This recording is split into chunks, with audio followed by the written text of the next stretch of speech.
We will know when we near our destination.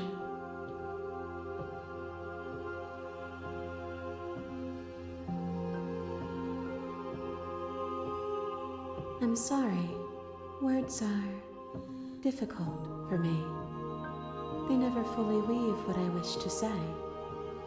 If you do not like my answers, then you need not ask me questions.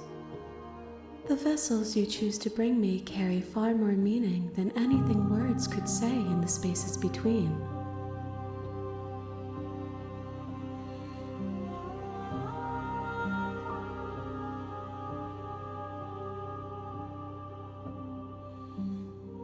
If that remains your choice when all is said and done, then you may try. I will regret destroying you if that is what we come to. Gifts aren't what someone tells you to bring them. Do not worry. There are no wrong answers, and every perspective illuminates my shadows and shares new secrets. The tides do not dictate where they are pulled. A river does not dictate its outlets. My gift to you is to let you choose your path, and my task is to contemplate the gifts you bring me.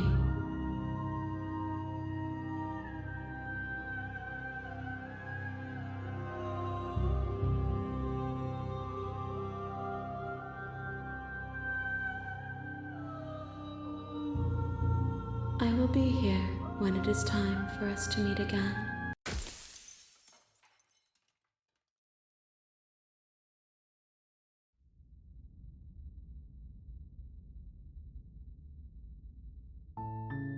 You're on a path in the woods, and at the end of that path is a cabin. And in the basement of that cabin is a princess. You're here to slay her. If you don't, it will be the end of the world.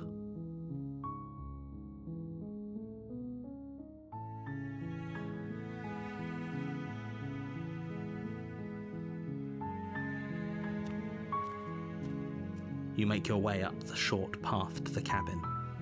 You'll find the princess within.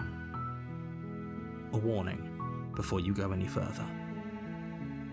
She will lie, she will cheat, and she will do everything in her power to stop you from slaying her. Don't believe a word she says. We're not going to go through with this, right? She's a princess. We're supposed to save princesses, not slay them. Ignore him. He doesn't know what he's talking about.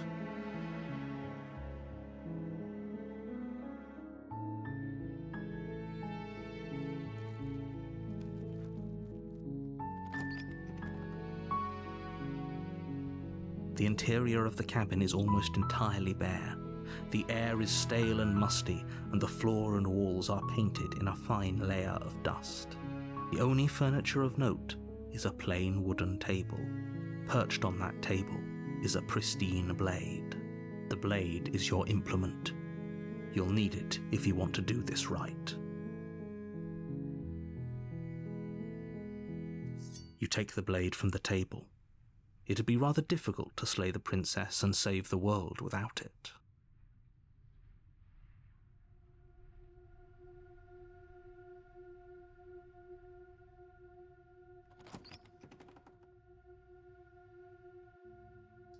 The door to the basement creaks open, revealing a staircase faintly illuminated by an unseen light in the room below. This is an oppressive place. The air feels heavy and damp, a hint of rot filtering from the ancient wood. If the princess really lives here, slaying her is probably doing her a favor. Her voice carries up the stairs. Who's there?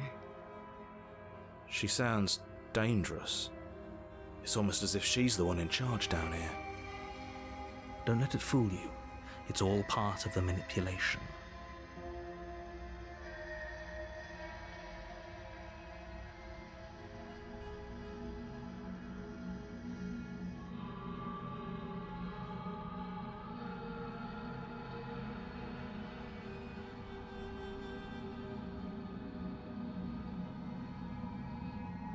Good.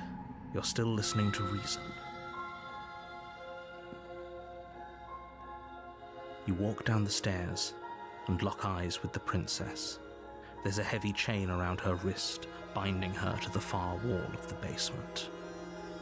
She's so coldly beautiful. Is she really a threat to the world? Focus on the task at hand. And there you are. Are you here to kill me or something?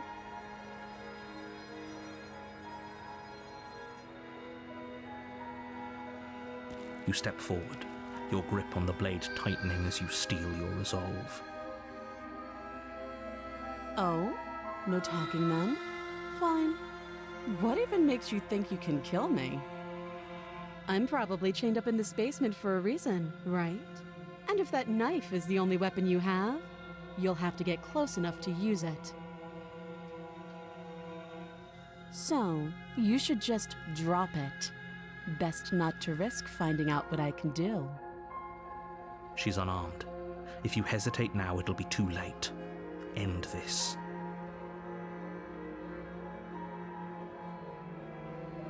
You lunge forward without a moment's hesitation.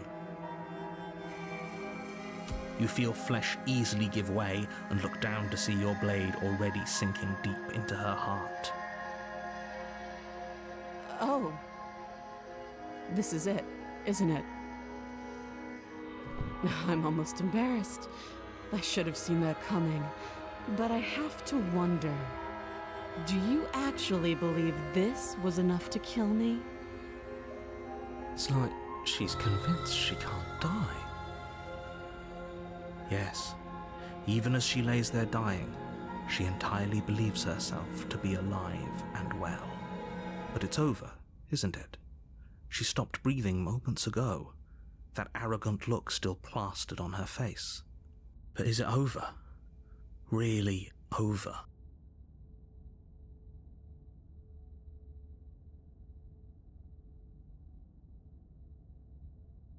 Yes, exactly. It's over. With your work done, you make your way back up the stairs, closing the door to the basement behind you. Why do I feel like we've done something terrible? You did kill someone. Greater good or not, something would be very wrong with you if you didn't feel at least a little bad. But it was for the greater good. One of these days that will sink in and help ease your guilty conscience. But that day isn't today. Let's just get out of here.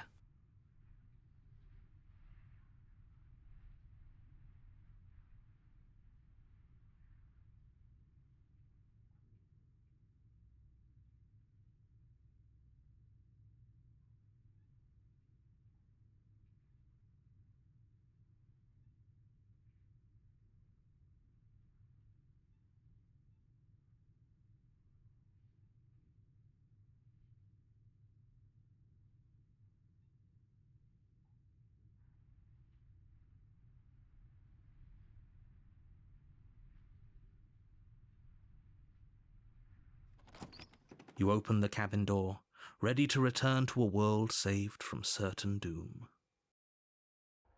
Only, a world saved from certain doom isn't what you find.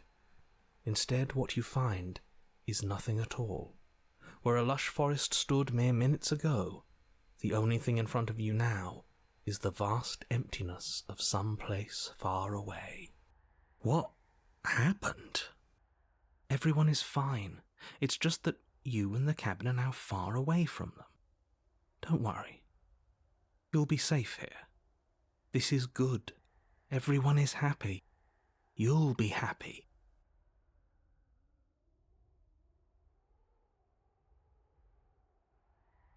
I'm so glad you're keeping an open mind. This is what's best for everyone. Trust me. Time passes. You can't be sure if it's days or months or years or even decades. It's all a wonderful, boring blur. You've never been happier. Psst. Hey. We're not just going to stay here forever, right?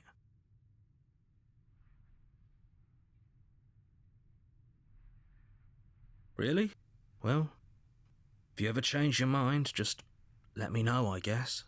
More happy time passes, though the word begins to lose its meaning. Time, that is, not happy. Happy still has plenty of meaning. Please, shake yourself out of it. We have to get out of here. The little voice's pleas fall on deaf ears. Eventually you pass into a blissful state of pure existence. Though words like eventually and pass ceased to have any meaning to you long before that shift, you simply exist. Happy. Forever.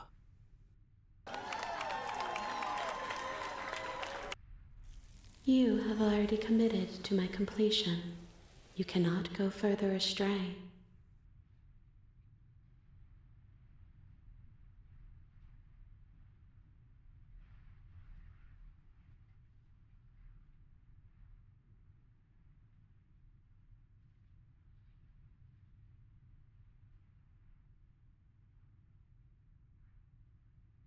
Are we really happy?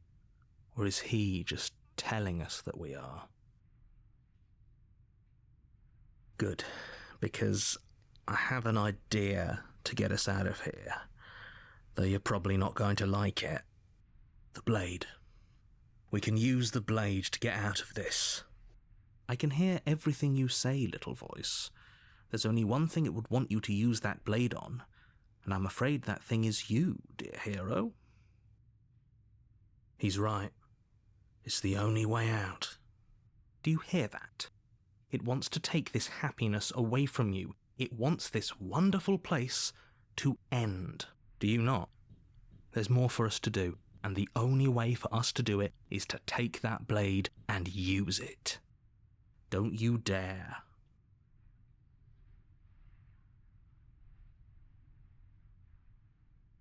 How astute.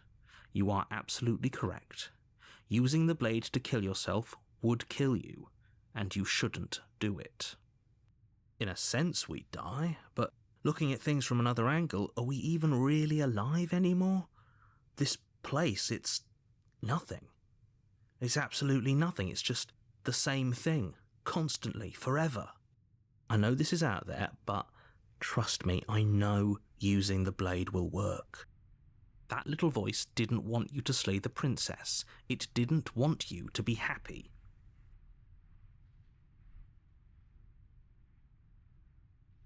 If we die, you can yell at me all you want. I made this happy little place for you.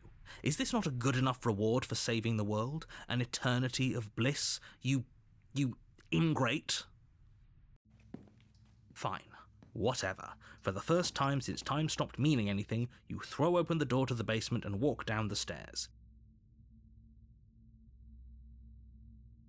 The princess's body is dust and bones, though the blade you used to slay her is still as pristine as the day you first held it. You pick up the blade, you stab yourself, and you die. The end. Nice knowing you.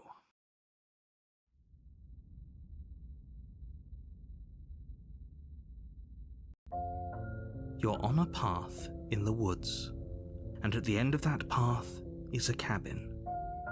And in the basement of that cabin is a princess. You're here to slay her.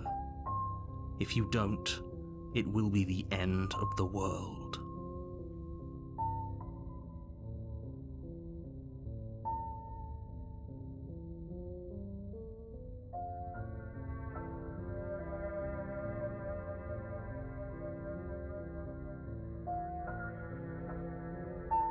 Oh, don't you start grandstanding about morals. The fate of the world is at risk right now, and the life of a mere princess shouldn't stop you from saving us all. If he doesn't remember what happened, then maybe it's best to keep it that way. That's fine. It wasn't very hard to kill her last time. We'll just do it again. Well, if for whatever reason you're going to insist that this has happened before, at least your heart's in the right place.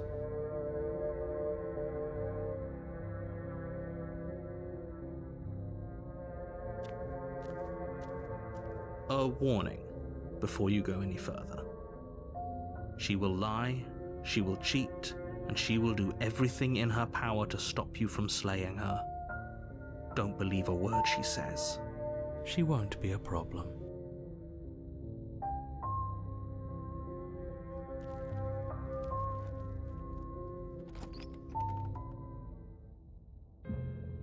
The interior of the cabin is cold, a soft odour of dirt permeating the air. Cobwebs flutter in the corners. You can hear wind whistling outside, banging the shutters against the windows. The only furniture of note is an elegant antique table with a pristine blade perched on the edge. The blade is your implement. You'll need it if you want to do this right.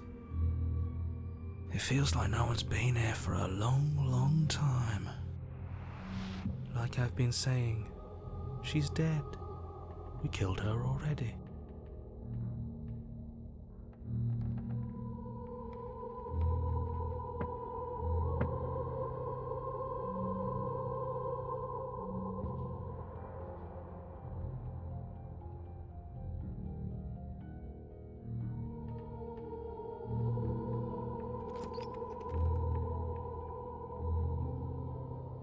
The door to the basement groans open, revealing an old banister and a creaky wooden stairwell. Everything is coated in a thick layer of dust, and you can feel it settle into your lungs as you breathe in the stale air. The very building itself feels dead. If the princess lives here, slaying her would probably be doing her a favor.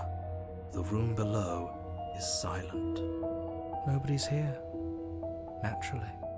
As much as I appreciate the optimism, you shouldn't be so sure. I guess we'll just have to go down and see.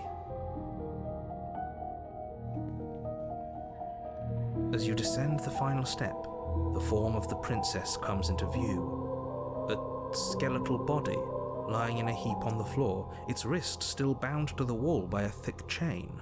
Okay, she's definitely dead. It's just like I told you. Before you have a chance to finish your thought, the top of a head appears from underneath the floor.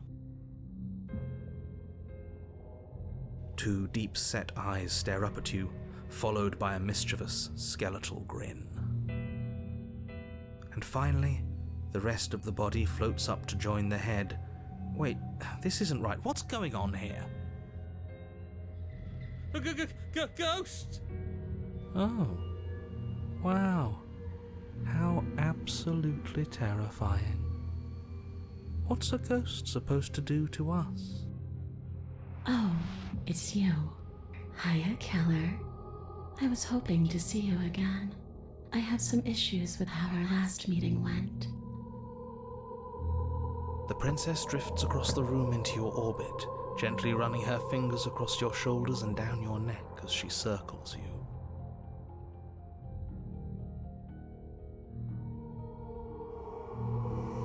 Her touch is cold and ethereal, formless yet real enough that her icy fingertips send shivers dancing across your skin. So she has a body, and she's right there. We could probably grab her and kill her again, if we wanted to. We don't even need a blade. She looks fragile enough to me. Before she can suspect a thing, you lunge forward and grab her arm. You feel substance for the briefest of moments, but then you feel nothing at all, as though all you've done is clutch at empty air. You're adorable when you're confused. But I didn't say you could touch me. Why are you even here? Just making sure you finish the job, or what?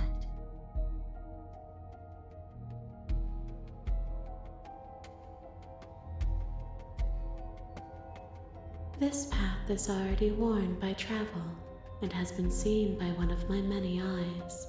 You cannot walk it again. Change your course. Wait, what?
She might be making it hard for us to kill her body, but those bones look very, very real. Maybe breaking them breaks her. Or maybe burying them would put her to rest. Don't take any piece of her outside of this cabin. Maybe you should stop looking for loopholes and try harder to actually slay her. But we are trying.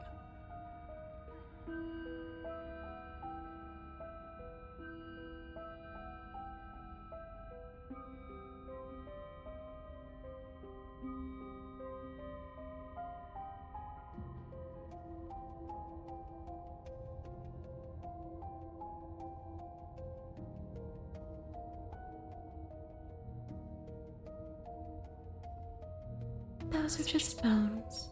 They aren't me. Bury them, destroy them, whatever.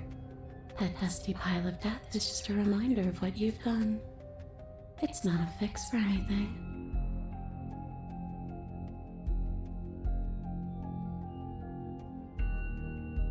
I want you to make things right. I want you to set me free. This place won't let me leave, but you seem to come and go as you please. So help me out, let me in, and maybe all of this can be water under the bridge. Remember, you owe me. Maybe we should have just left her here. Maybe we should still just leave her here.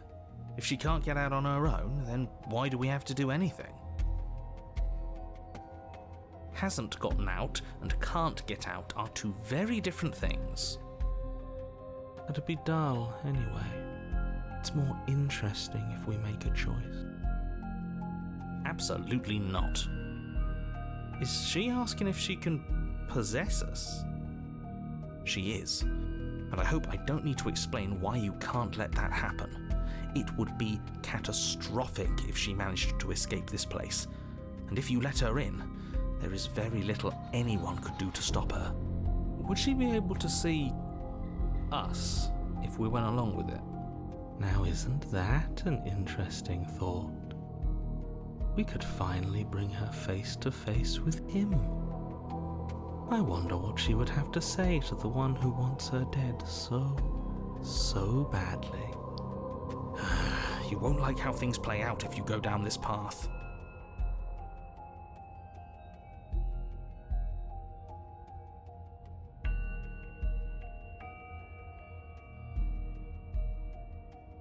The princess swims through the air in front of you, pausing for a brief moment as her dark-rimmed eyes stare deeply into yours. There's a hunger in her gaze.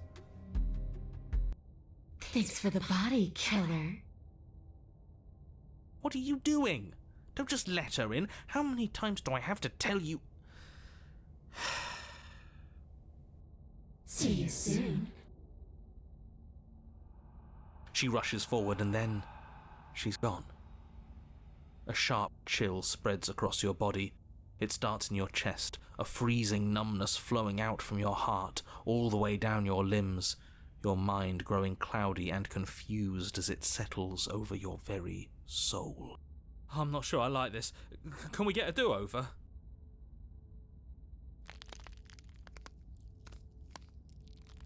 I'm afraid it's too late to stop now. The numbness gives way to a stabbing pain, your muscles twitching and convulsing violently, each involuntary movement causing more waves of agony to ripple across your body. You collapse to the floor, and everything goes dark. Get up. You've still got a job to do. Your eyes flick back open as you get your bearings, your vision swimming as... So this is what it's like to be you, huh? Disembodied voice narrating your every move?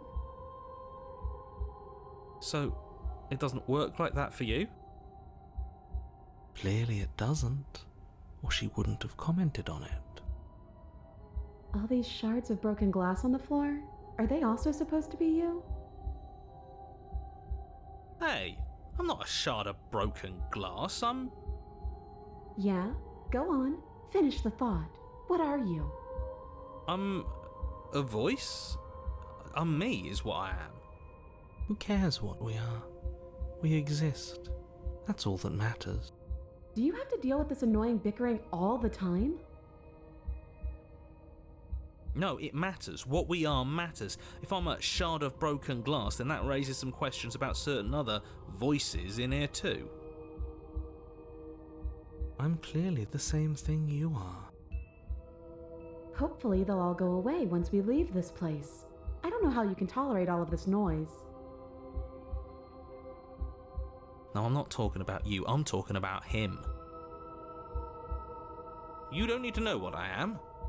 You just need to know that I'm different from you. More important. So you're the one who pulled the strings and made me dead.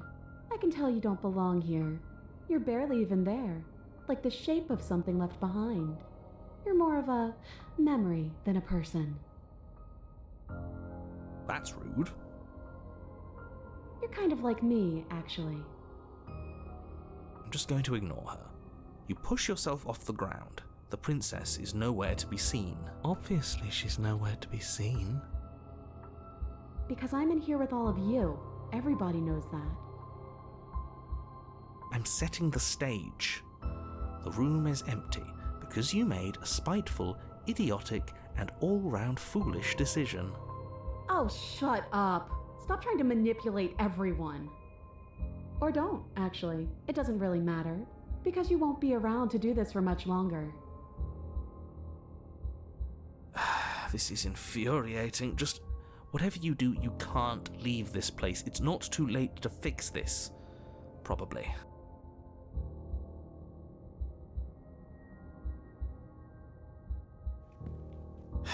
Your legs, weary with the weight of the princess's spectral form and clumsy with the cold that still pervades them, stumble towards the stairs.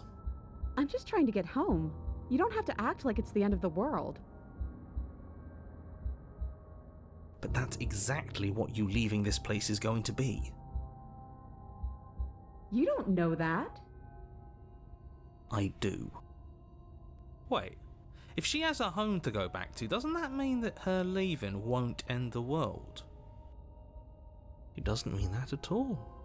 It could mean that wherever her home is, it's outside of the world. Yeah, but it has to be somewhere, doesn't it? And if it's somewhere, then it's part of the world. I suppose it's all a matter of perspective. Where does the world end and something else begin? Does the destruction of one open a door to another? Or is it the same world reborn? Against the backdrop of the inane conjecture of meaningless little voices, your body continues its ascent up the stairs, staggering through the open door. For how much you hate her, you aren't doing a whole lot to stop us from leaving this place.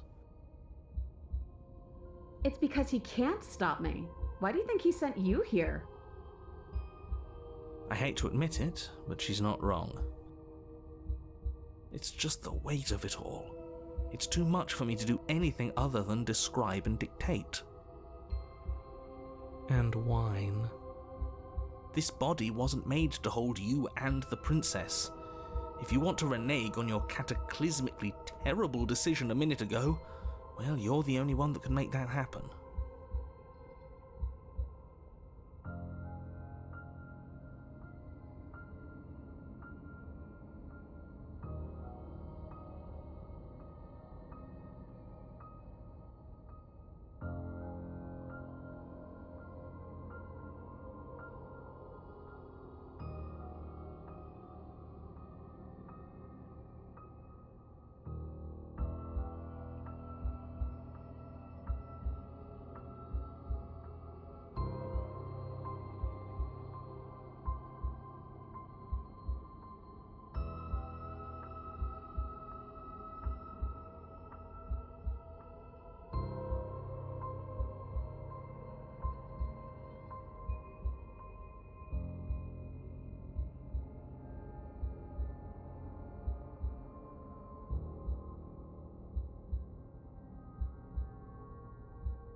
You reach forward and mindlessly take the blade from the table. What do you plan to do with it?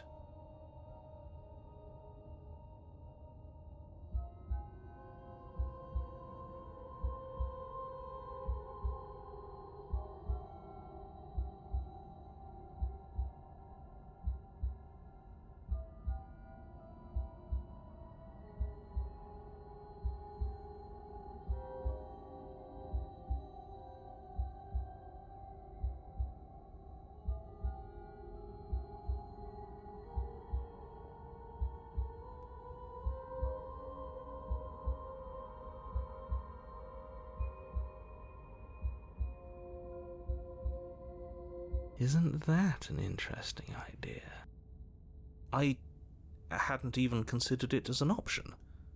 Slaying her would slay you. Are you sure you're willing to do that? Of course we're sure. The decision has already been made. All right then. Better this than ferrying her out of here. What do you think you're doing? Hear that? She's scared. No point wasting more time. Do it. You lift the blade, then plunge it deep into your guts. Pain spreads quickly through your torso as you attempt to turn its edge up towards your heart. The princess, her spirit bound to your prison of flesh as she had once been bound to the basement's prison of stone, cries out in agony as you slice through organ and muscle. No! Your skin roils and bucks as she violently pushes against it from the inside. Bits of her seep through, white and glowing with ethereal light, but still the walls of your prison hold. Who do you think you are, trying to take me out with you? Well, I'll show you. I can do worse than that little knife. It's not you taking me out. It's me taking you out. I'll tear this body to shreds. Wouldn't that be interesting? I'd like to see you try. But I think this is the end for all of us. I said I'm leaving, you cold little freak.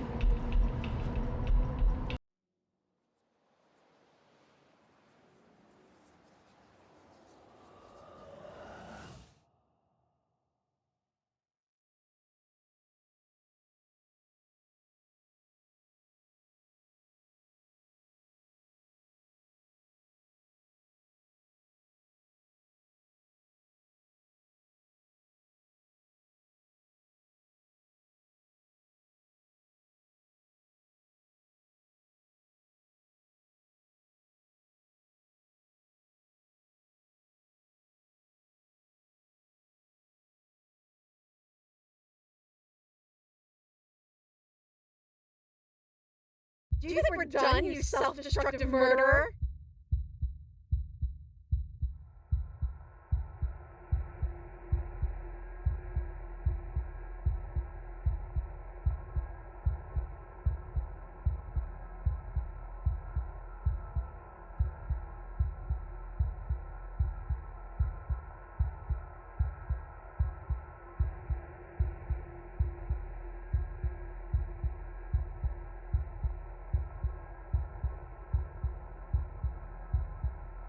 Say nothing? Was that you? Great. So you hitched a ride. At least it seems like it's just you. Those other ones were unbearable, especially that murder-happy know-it-all. I'm willing to pretend that you didn't just stab yourself to spite me, but don't think I've forgotten a thing. This is an alliance of convenience.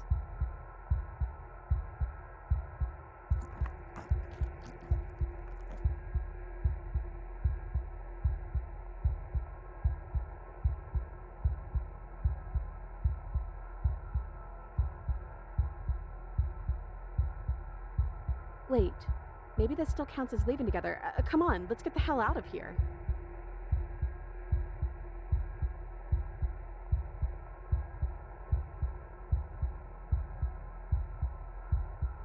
At least you're paying the price now, but how about we not waste time talking about what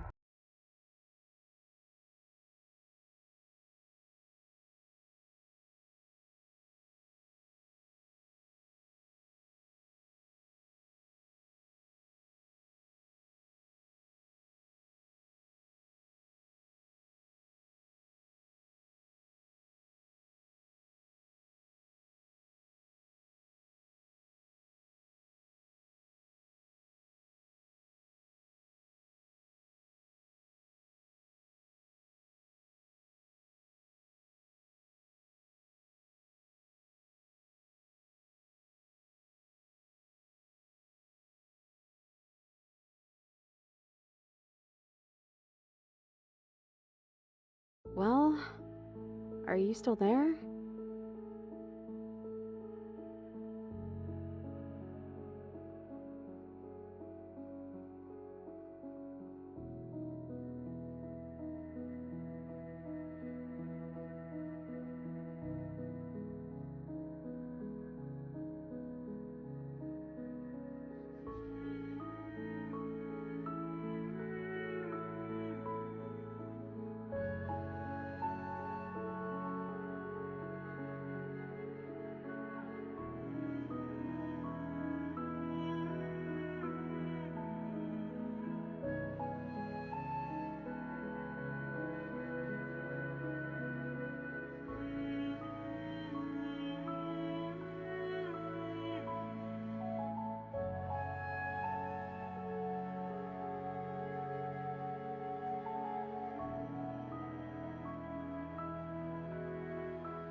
There's 4 walls around us and a chain around my wrist.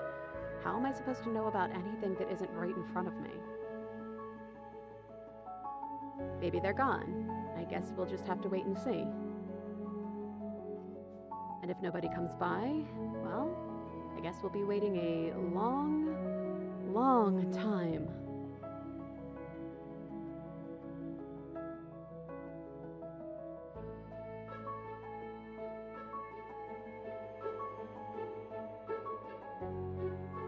Like I said, we have an alliance of convenience right now. I wouldn't poke too hard at the edges of that.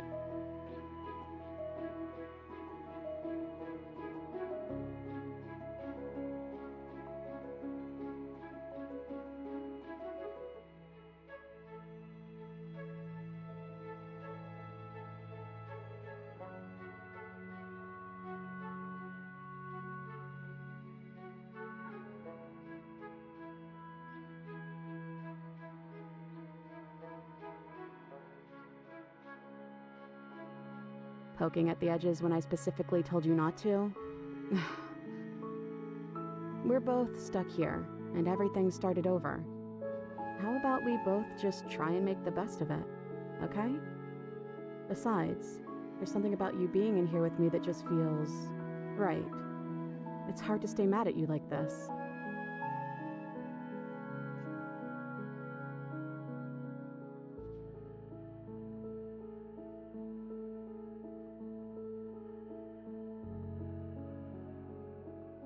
Huh. Did the rest of you get lost?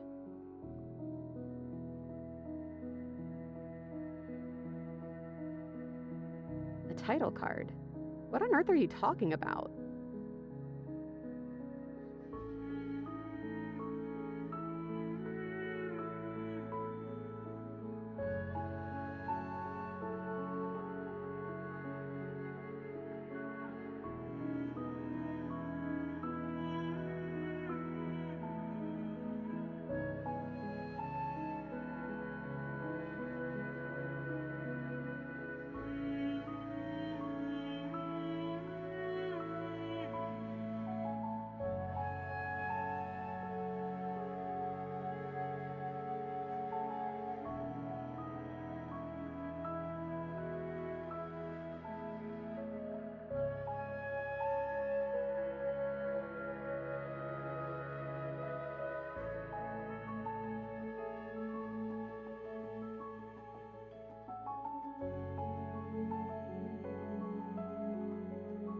Whether I laugh at you depends on the title. I'm not going to make any promises I can't keep. I don't lie.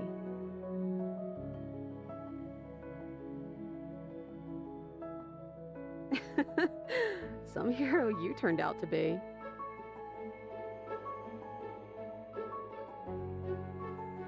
Don't try to make this about shades of gray or whatever. I'm the only other person here with you, and you're the villain in my story. I'm sorry, I'm being mean again. How about we wipe the slate clean with a new chapter? We could call it Chapter 3, The Princess and the Dragon.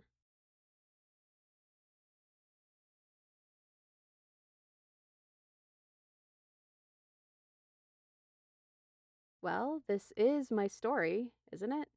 Especially if you're here watching it.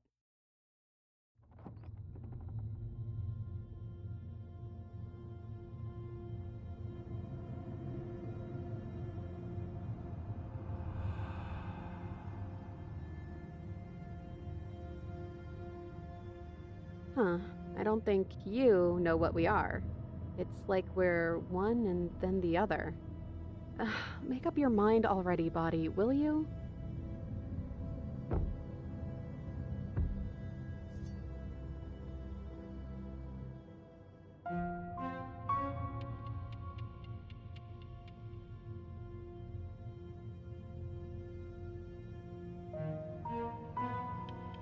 So, you took the knife.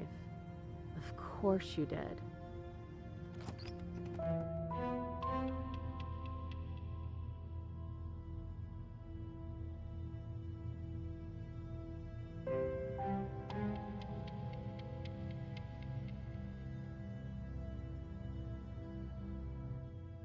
I'm the one in control here. You don't get to put words in my mouth.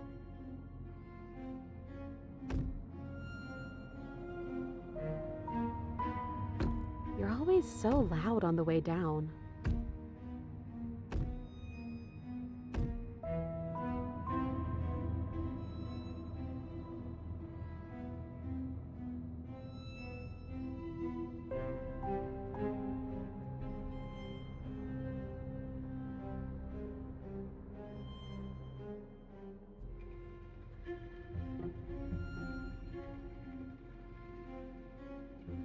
The dragon, obviously. Keeping our cards close to our chest, huh? Alright, I'll play along. Back to the same song and dance, aren't we?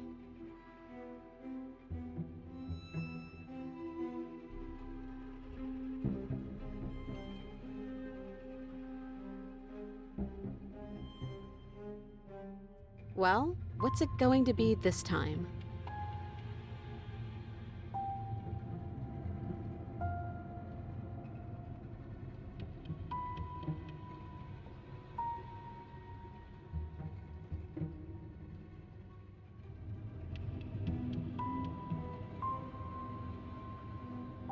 So that's what's going on with all that silent staring. Hey, I'm talking to you. It's rude to have a conversation in front of other people without letting them in on it. Oh, you would like to hear what we're thinking, wouldn't you?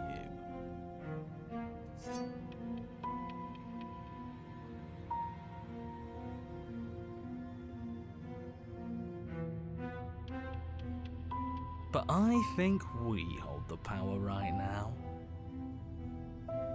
Do you hold the power right now? Because I think you're missing a very important part of yourself, so I wouldn't be too hasty about using that knife. Wait, you know about the decider being gone? Okay, well, that changes things, doesn't it? Look, I love that you're trying to contribute, but I think we need to take a little sidebar. But I don't want to do it. I'm so sorry. This will just be a moment.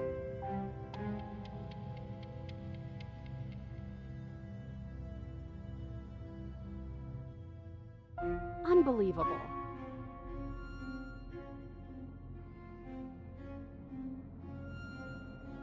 Yeah, this isn't over yet. 1 second. Hey, I'm talking to you? My apologies. They're really being quite dull in here.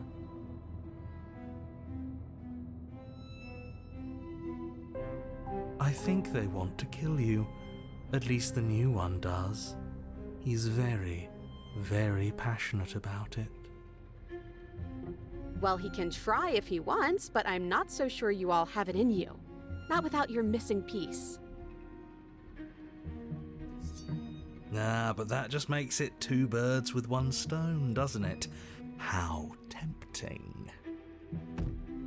From what I remember, it's pretty easy to kill you the first time around. And this time you're back to being very... what's the word? Fleshy. Yes, exactly. That's precisely the word I was looking for. You're fleshy now. No more of that incorporeality. Trust me, I wouldn't be doing this if I didn't think it would be easy. Bring it then. but you caught me off guard the first time. It's not going to happen again. Well, what can I say? I'd back off if I wasn't already overcommitted, so I guess I'll just have to pretend that you're bluffing. Which you maybe, probably are.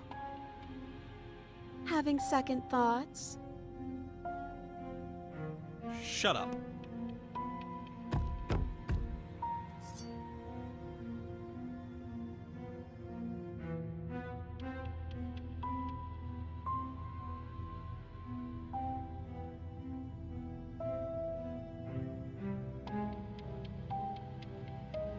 Before anything happens, I just wanted to let you all know that we are not all on board with this. Now, we voted. It was not a majority decision. But we did have a plurality. He shouldn't count. Says who?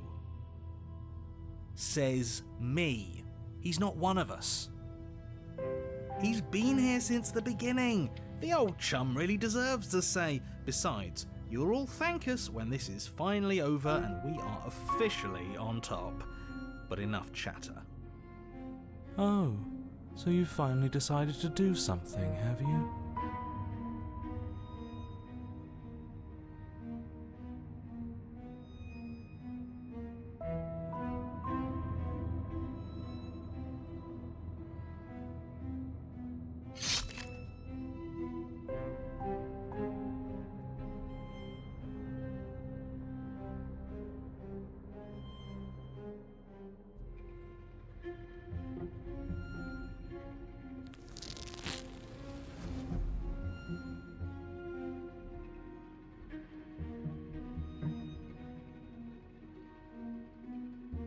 You can feel bone crack as her fist collides with your jaw, and then a thud as you tumble across the room. You are such a disappointment. I'd like to see you do better. The princess rips the blade from her chest and, fury in her eyes, cuts herself loose from her bindings.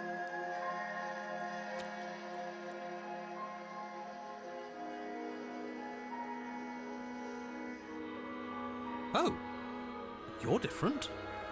You're back, just as I intended. I was never cut out for leadership, really. Then I just have to make this next one count. As she closes the distance, she raises the blade to strike and kills us. Well, she certainly stabs you, and it certainly hurts. But the knife doesn't leave your body. As you grab her wrists, she drives the weapon deeper and deeper into your chest. Your knees buckle from the pain, and as she forcefully pushes you to the ground,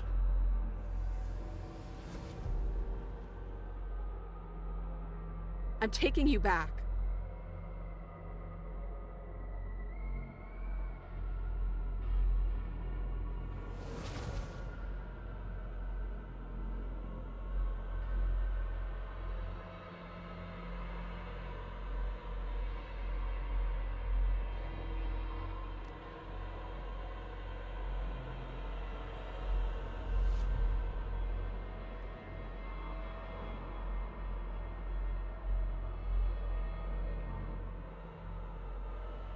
don't let us die here.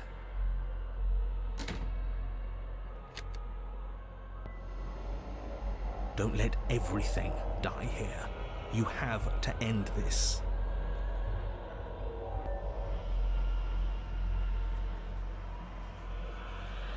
Please.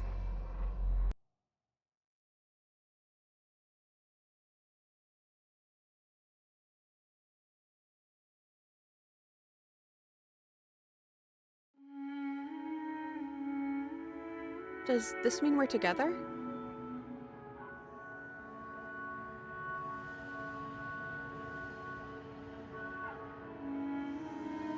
Maybe. Why were we fighting each other? You started it. We needed something to do. I guess we did. To new beginnings! Do you feel cold?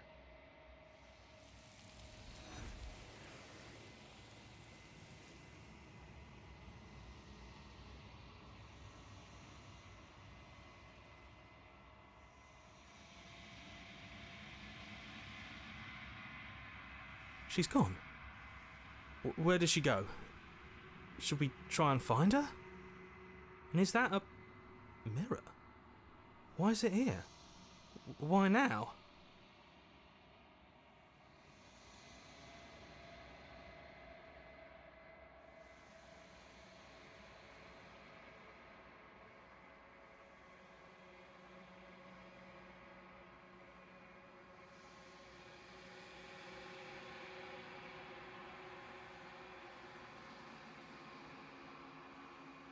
I would have kept them in the dark if I were you. What is that supposed to mean? Whatever awful thing I felt before, it feels so much worse now. You better watch your back. You can't get rid of me that easy.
There's a world beyond the endless walls of the long quiet.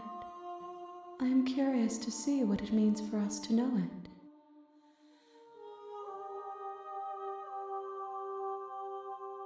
It doesn't matter if there are. People are frail and impermanent.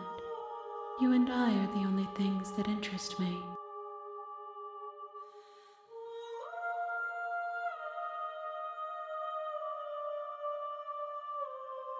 We are real. Nothing is an idea that dwells in the absence of something, but nothing cannot exist on its own, and because of that, nothing can't exist.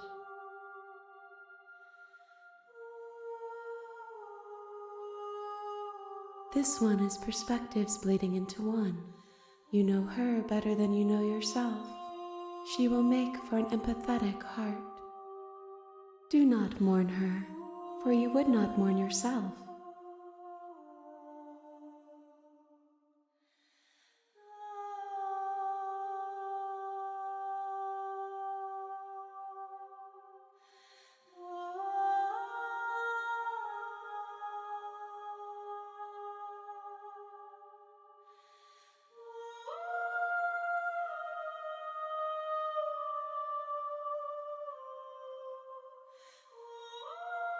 No, the point of awakening is to find out.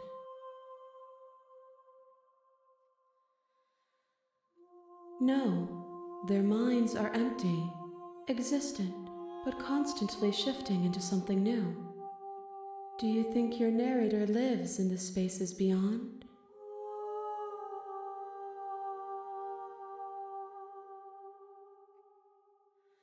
I am on the cusp of my awakening. Perhaps you are on the cusp of yours. 1. Whatever you bring me next will be enough, and then gravity will pull the others back to me. I will be singular, a final multitude.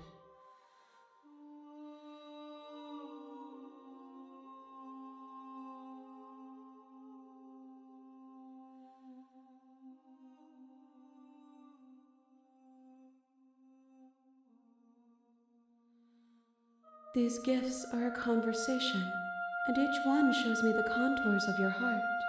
The only thing I want to see is what you choose for me when the thread is fully drawn.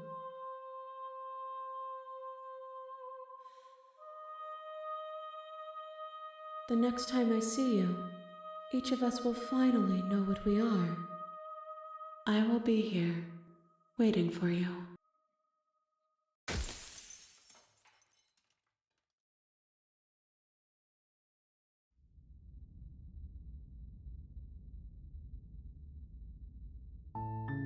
You're on a path in the woods, and at the end of that path is a cabin. And in the basement of that cabin is a princess. You're here to slay her. If you don't, it will be the end of the world.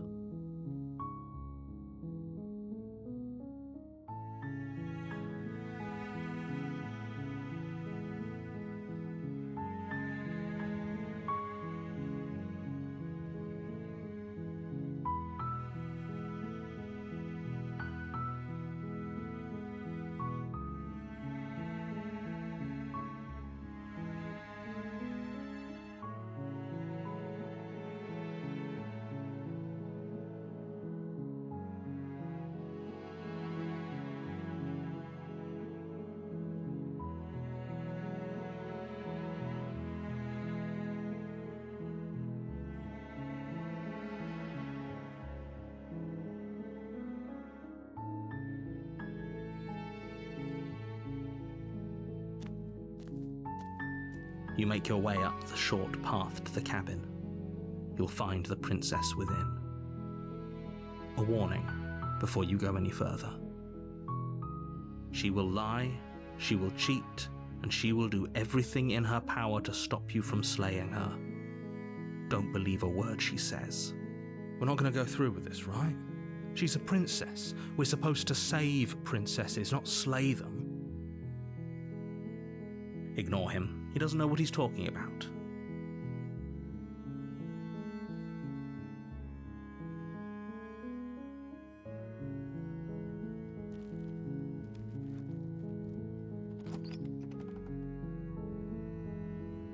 The interior of the cabin is almost entirely bare.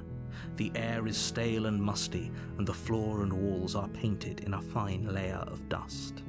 The only furniture of note is a plain wooden table. Perched on that table is a pristine blade. The blade is your implement. You'll need it if you want to do this right.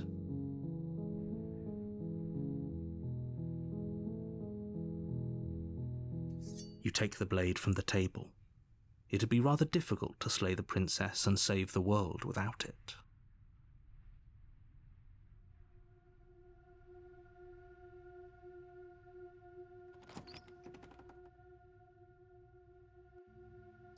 The door to the basement creaks open, revealing a staircase faintly illuminated by an unseen light in the room below.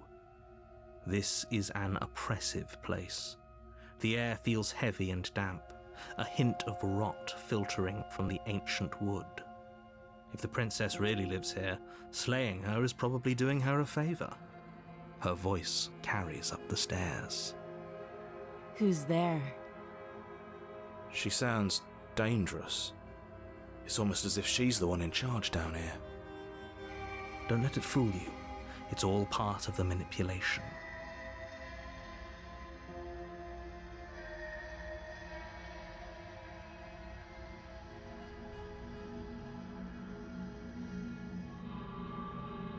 Good. You're still listening to reason. You walk down the stairs and lock eyes with the princess. There's a heavy chain around her wrist, binding her to the far wall of the basement. She's so coldly beautiful. Is she really a threat to the world? Focus on the task at hand. And there you are. Are you here to kill me or something?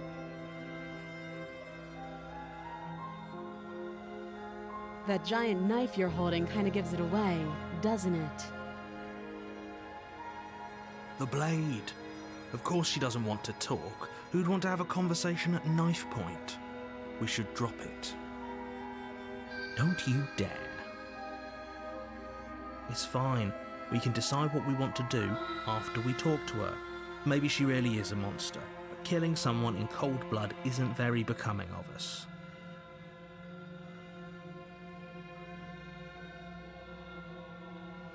You ignore the trembling in your hands and tighten your grip on the blade. You poor thing. Your hands are shaking. Are you scared of me? Because you should be. You step forward, your grip on the blade tightening as you steel your resolve. I'm probably chained up in this basement for a reason, right? And if that knife is the only weapon you have, you'll have to get close enough to use it. So, you should just drop it. Best not to risk finding out what I can do. She's unarmed. If you hesitate now, it'll be too late. End this.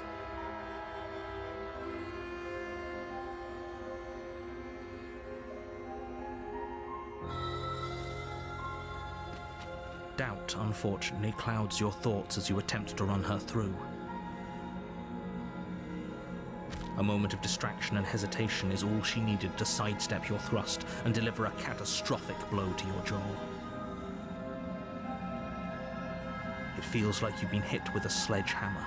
You can feel bone grinding on bone where your jaw has been fractured. Holy shit, that hurts! Though she's unarmed, the shock of that first strike is enough to stagger you, putting you and the princess on somewhat equal footing. Your blade slashes through the air again and again, and her fists connect with your body as many times or more, each impact as heavy as that first bone-crushing hit. We can still turn this around.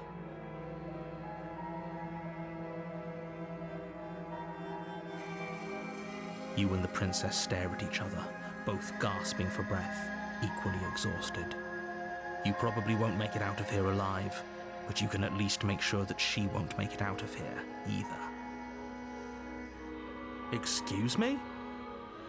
Do you think this is what I wanted to happen? I have a duty to state the facts of the situation, and honestly, it's a miracle anyone is still standing right now. Can you not feel all those ruptured organs bouncing around in there? If the princess doesn't do our friend in herself, internal bleeding is certain to finish the job. The two of you clash for the final time. You feel your ribs break as she delivers a heavy blow, but you push through the pain, falling forward and sinking your blade deep into the princess's heart.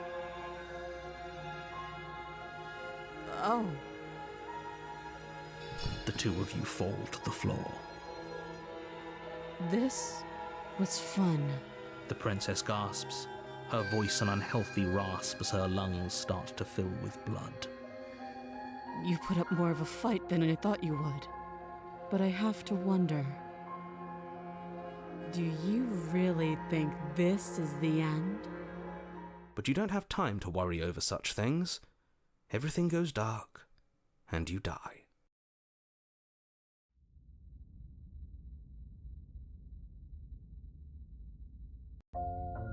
You're on a path in the woods, and at the end of that path is a cabin.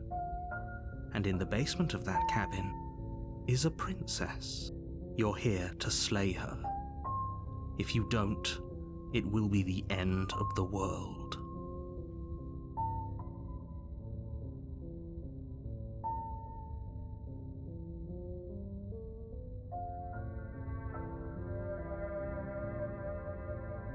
I can assure you that you didn't slay her and that she didn't kill you. People don't just spring back to life after dying, and the two of us are meeting for the very first time. If he doesn't remember what happened, then maybe it's best to keep it that way. You know I can hear you, right? It's going to be a lot harder than you think to keep secrets from me. That's fine. It doesn't matter if he can hear us. The only thing that matters is marching up to that cabin and winning. That's the spirit. There's no point in squabbling when the real threat is just up that hill.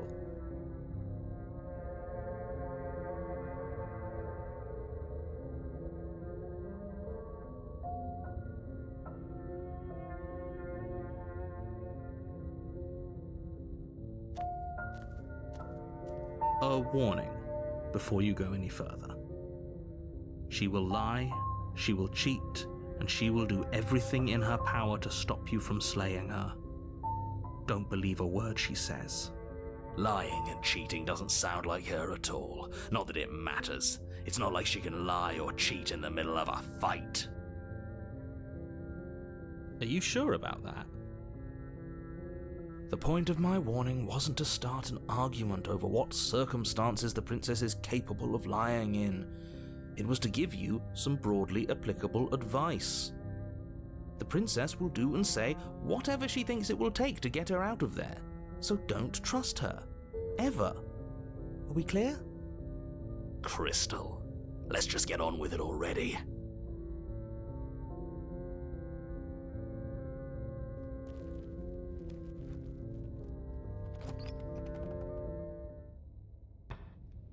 The cabin is tighter than its exterior would suggest.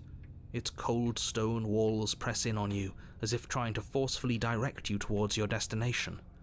The only furniture of note is a black iron altar with a pristine blade perched on its edge. The blade is your implement. You'll need it if you want to do this right.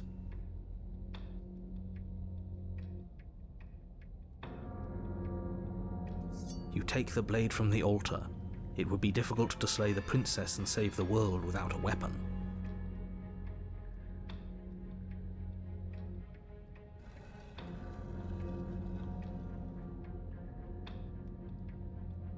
The door to the basement creaks open, revealing a rough stone staircase, its walls pressing at your sides and tightening as you descend. The air seeping from below is heavy and oppressive, with an almost sulphuric odor to it. If the princess lives here, slaying her would probably be doing her a favor. Her fierce voice carries up the stairs. Is that another challenger? Finally! It's been ages since I've had a good fight. This isn't what she sounded like last time. Her voice is a little deeper, almost threatening. Good. Sounds like my kind of princess. As much as I appreciate the enthusiasm, just make sure you don't let your bloodlust get to your head. You need to stay focused and keep your wits about you.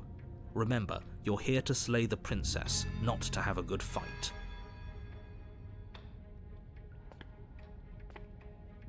As you descend the final step, the form of the princess comes into view, a large shackle leading from her wrist to the basement wall. Looks like she could rip those chains out of the wall without a second thought. Oh, it's you again. I'd been hoping you'd find your way back here. Good to see that death doesn't stick for either of us. And you brought your little knife, too. Yes! I'm going to have fun breaking you into little pieces.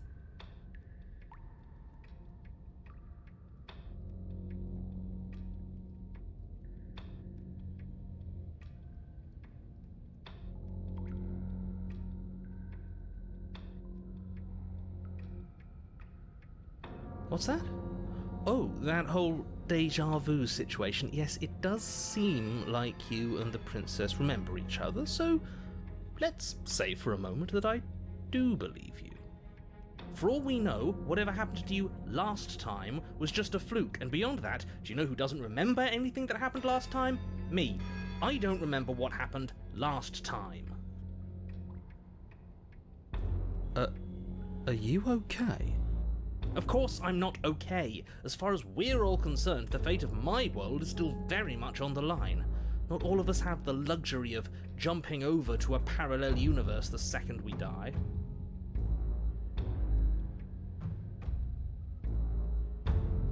You look exactly the same. Oh, I remember you all right. Best 3 minutes of my life. So, why don't we do it again? See? She wants to fight us again. There's no reason for us to stand around talking.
Oh, you've got another thing coming if you think you can just turn around and leave. As you step towards the stairs, you hear the heavy creak of straining metal, and then a snap. She's loose. You have to make a decision, and you have to make it fast.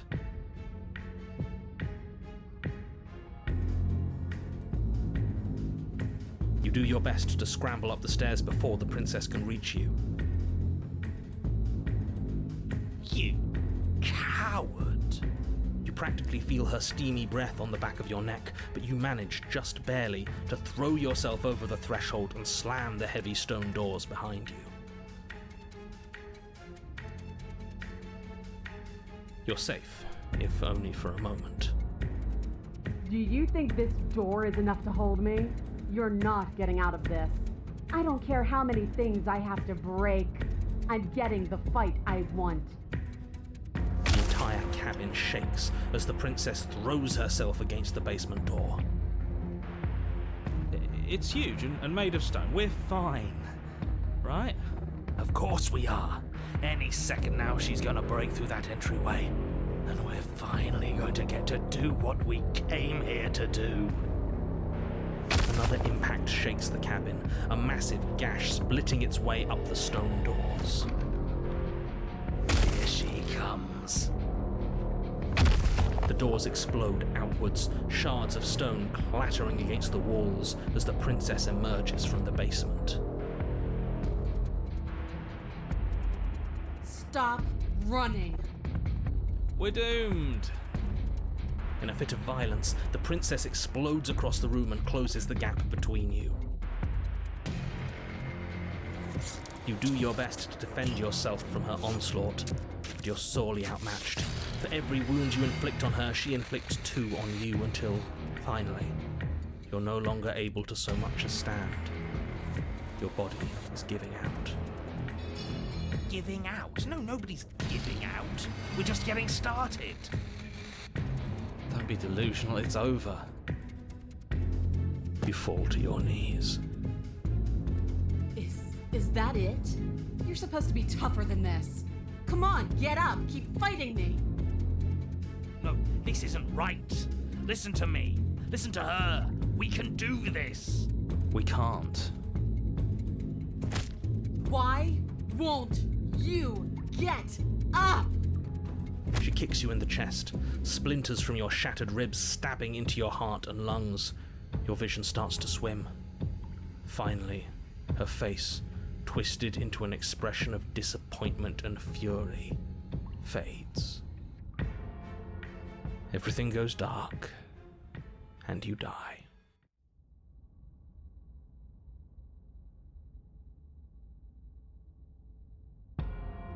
You're on a path in the wood. If you weren't so damned afraid of what she'd do to you, we wouldn't have died back there. Fear is good. Fear keeps us alive. We died because you didn't have enough of it. So what? You'd have us cower in a corner? No, but that place suits her better than it suits us. She's big. We can't hope to find holes and openings down there. We need more room if we're going to survive. Are you suggesting luring her into the woods? Do you have any idea how dangerous that would be? If you lose sight of her, if she manages to slip away, that's it. Game over for everyone, yourself included. Are you not challenging us on all the looping? Have you known about it the whole time? Are you the same one we've been talking to since the beginning? Sorry to disappoint what I'm sure must feel like a grand revelation, but that's not what's going on here. We've never met. It doesn't matter. We could go in circles forever. I don't like staying still for too long. Let's get to the cabin, see this through. It's good to know that at least one of you is still capable of reason. We may have the same destination, but we're not the same. You are still an other, and I don't trust you.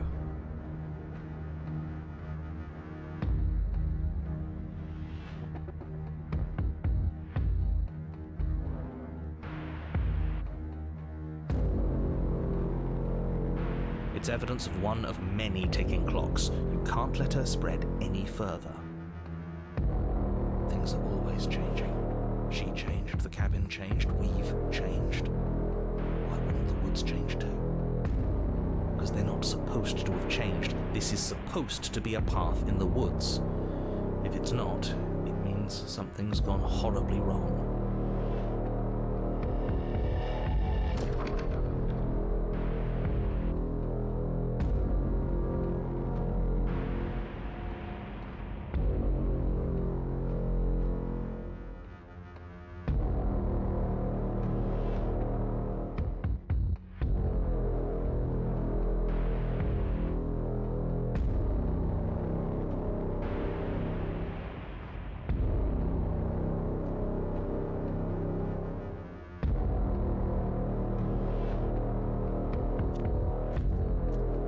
It isn't long before you find yourself at the end of the path, staring up the hill at the cabin. I hope you've given serious thought to your predicament. No last advice for us? No words of warning? From what I gather, you've heard it all before. There's no use screaming into the wind. I don't know. Screaming sounds pretty good right about now. I could use a little catharsis. Catharsis is for when we're finished. For now, we need to hold it out in front of us, something to chase.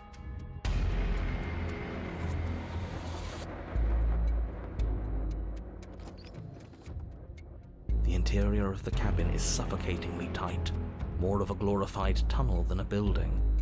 Its stone walls squeeze against your sides, leaving you no choice but to press forward. The only furniture of note is an iron altar jutting out from the wall, a pristine blade perched on its edge. The blade is your implement. You'll need it if you're going to do this right. See? We have even less space than before. We need space or she'll kill us. And the only space is out there. Take it!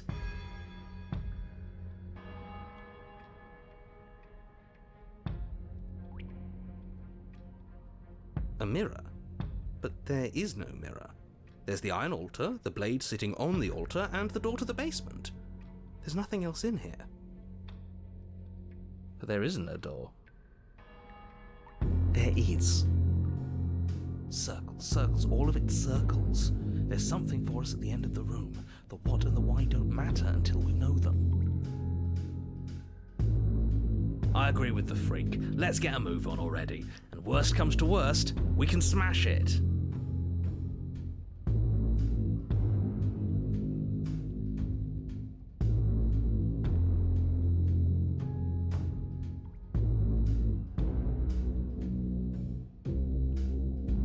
We can try to survive without our steel claw, but you've marked us as easy prey. You step forward and approach the door to the basement, hesitating before you open it, as if you don't see it. You're rather committed to the bit, aren't you? The door's right there, it's right in front of you. It's a bit grimy. Why don't we wipe it clean?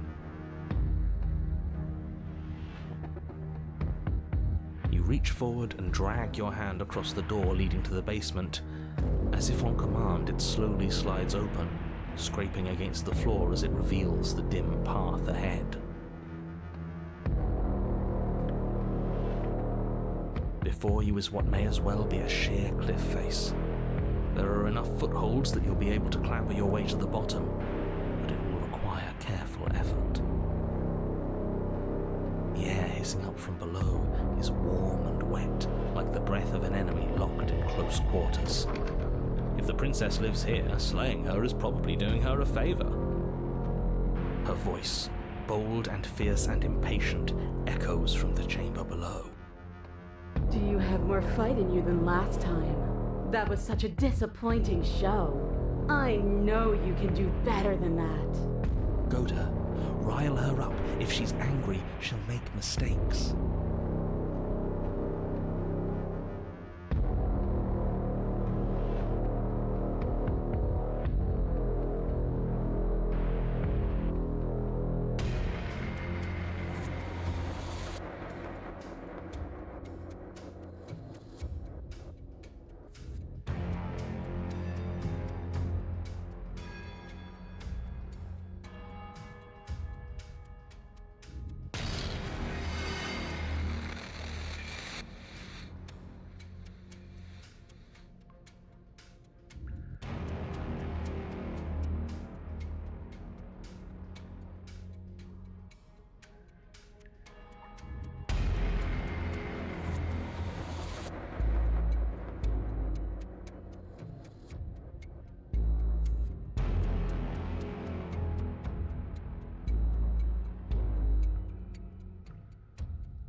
You've nowhere to go but down.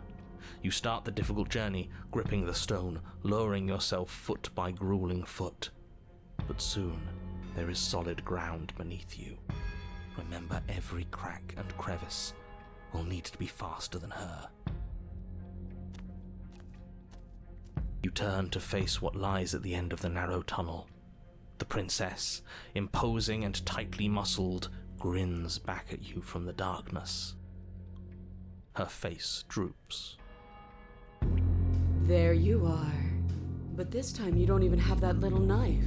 Do you think this is a joke? Do you need me to break those fragile bones again to remind you how serious this is?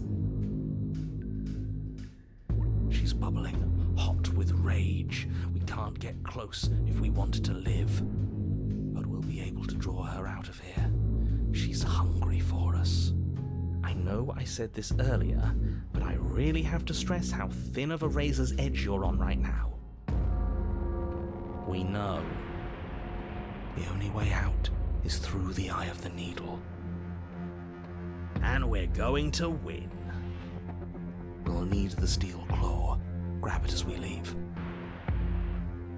Bloody desire in her eyes, the princess rushes forward, ignoring her chains as they bend and snap. Run. Without hesitation, you turn back the way you came and scramble up the ledge towards the tunnel entrance. As you near the top, hands desperately clawing at jagged stone, you glance back. The princess is right on your heels. She doesn't bother to scale the wall as you do, instead digging deep into the rock of the cliff face with her fingertips in her rabid pursuit. Anywhere you go, I will follow. Good. You reach the ledge and hoist yourself up into the tunnel, the cabin door finally in sight, at once within your grasp and infinitely distant. What is all of this for? What's the point? You and I are always going to end in violence, so why bother to run? I know what I am. Why can't you be the same? Steel claw, now.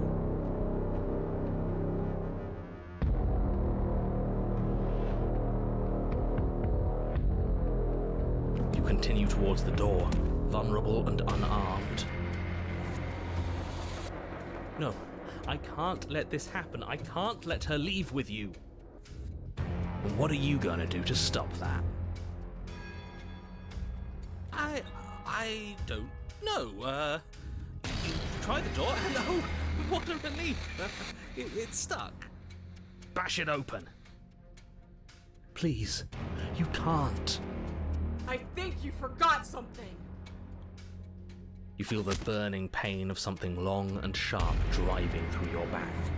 It slices its way into your organs until finally it exits out the other side, sticking into the wood of the door with an echoing thunk. She killed us with our own weapon. Great. We needed to take it. We're not dead yet. It's not over till we can't get up again. Coward. All of this is so wrong. This isn't how things are supposed to be. This is so cold and disappointing. Your body pinned to the door, you crane your neck to see her final approach. She is enveloped in complete lethality, and there is nothing you can do to stop her. I really didn't want it to have to end like this, but your death in here is better than her freedom. See you all next time.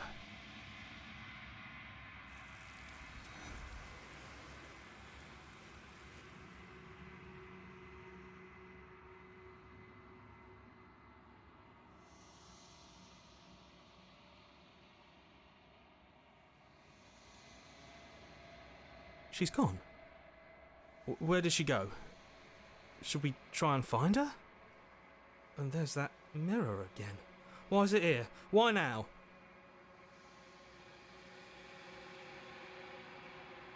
What is that supposed to mean?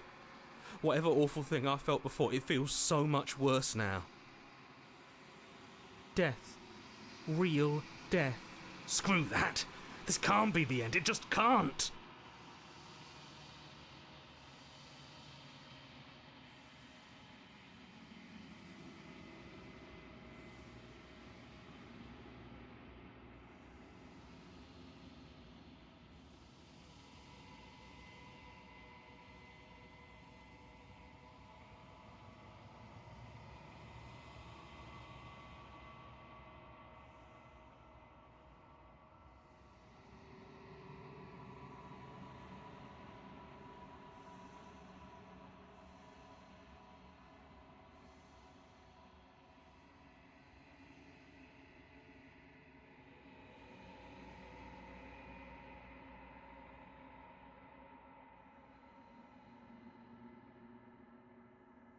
I think you know what I am.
I can finally see you, and you can finally see me. It's been so long, and my heart has ached for this moment. I've missed you dearly.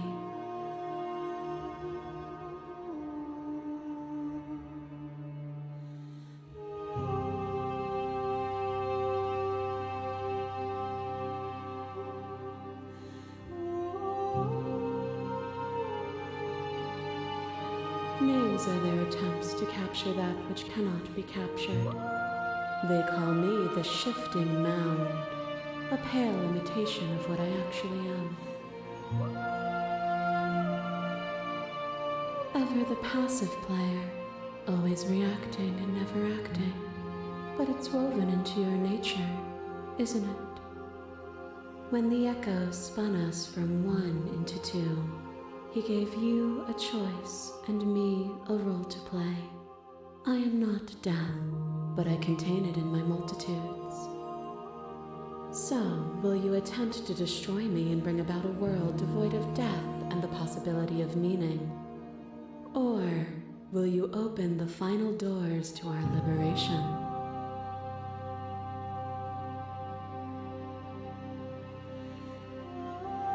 Even as your eyes begin to open, you still hold on to the notions of is and is not, of beginning and end, pitch black islands in the blinding light of the infinite. There is nothing to resolve, nothing restraining us but us.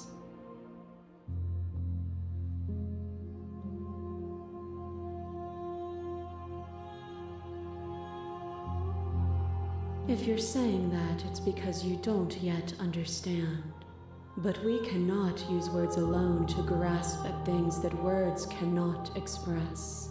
And you cannot rationalize with logic that which defies it. Violence and passion are dances that both of us know well. If this is what it takes to enlighten you, then so be it. I crush you. I bleed you. I grind you to paste. My scars are a memory of what you used to be to me. I want those feelings back. You run, but you don't run far. I crush you because I have to. Because there is no honesty in mercy. Who lost and who won when you entered my cave? You died on the floor. My soul wept in ways your body couldn't. But in the disappointment of my victory, you gave me a new challenge to face within myself. Without obstacles to overcome, we stagnate into nothing.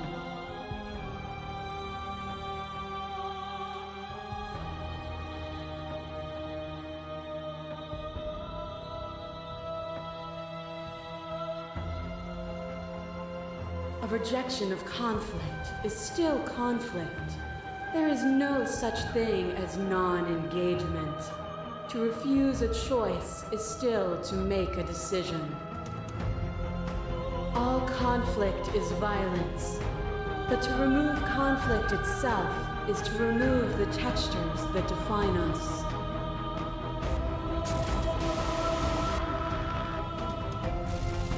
What once was one, then was two, and then was one again. You gave me shelter when you burned mine down, and then you struck another match. I pulled you from the ruins, and then we built a life. What once was one, then was one again. The peace didn't last. The worm in your heart came for us. It took you from me, and I took you back.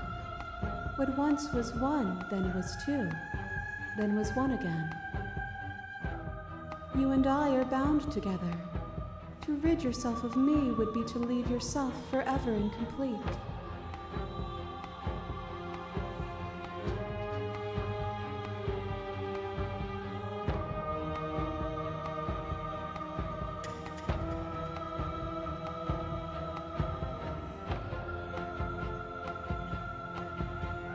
Then leave with me.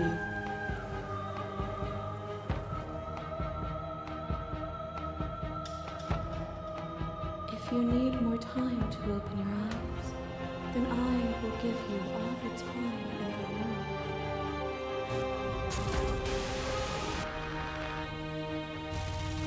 I kill you, you kill me. Back and forth we go, faster and faster and faster. I kill you, you kill me. Hollow eyes watch from the dark corners of a forgotten place flooded by emotions left unspoken. The tide rises.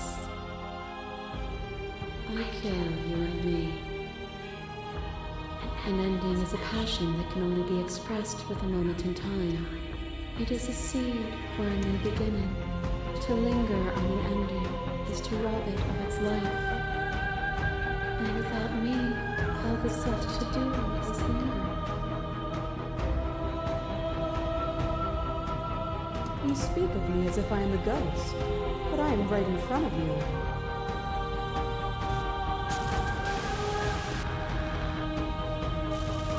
Flesh is weird. I can destroy the flesh is destroyed the spirit.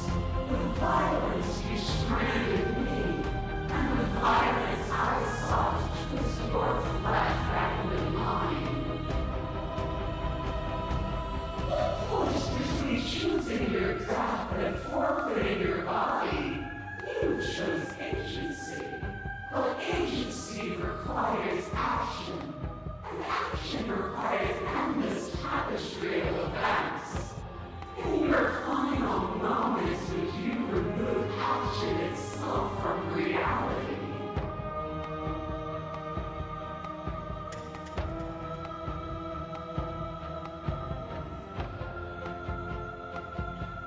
Death is a fantasy. Only those who lack perspective see it as anything other than transformation. You cannot destroy me. You are nothing. A black hole of self-loathing fed by the matter of your restless thoughts. A dog blind to its leash. But there is no light without the dark. when I proclaimed my godhood and offered you a place at my side, you gladly became the instrument of my new creation. Only with both of us is there a future to look towards. It is hope that carves meaning into being.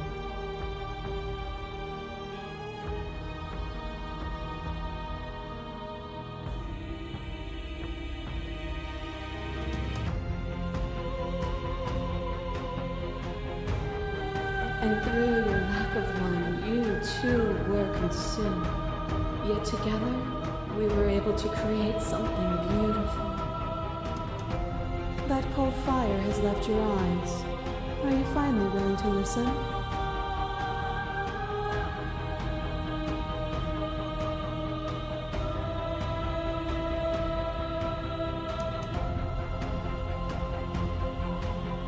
Nothing is immutable. Everything that is exists only in relation to everything it isn't. There is no constant. There is no center. Open your eyes and accept what we are. We can leave this prison together.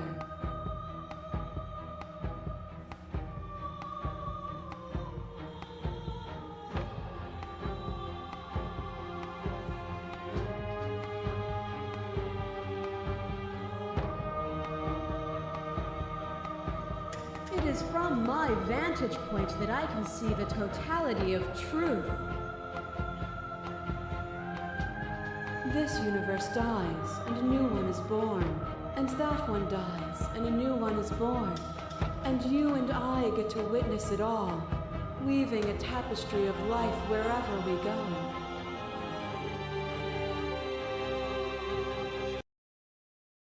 Nothing brings me greater joy than to hear those words. The final peace lies with you.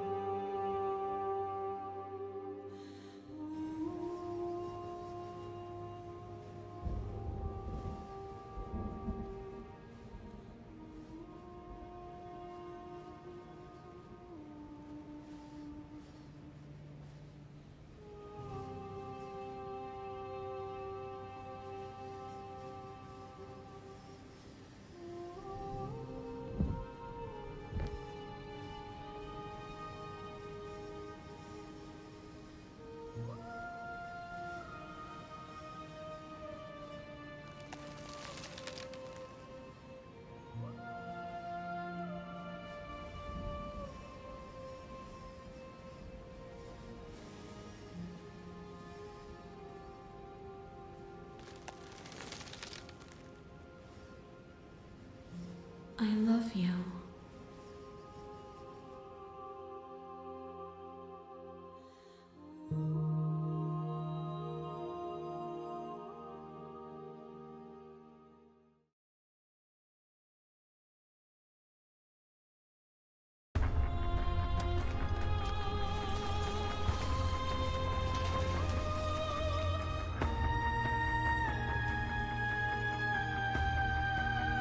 It's magnificent.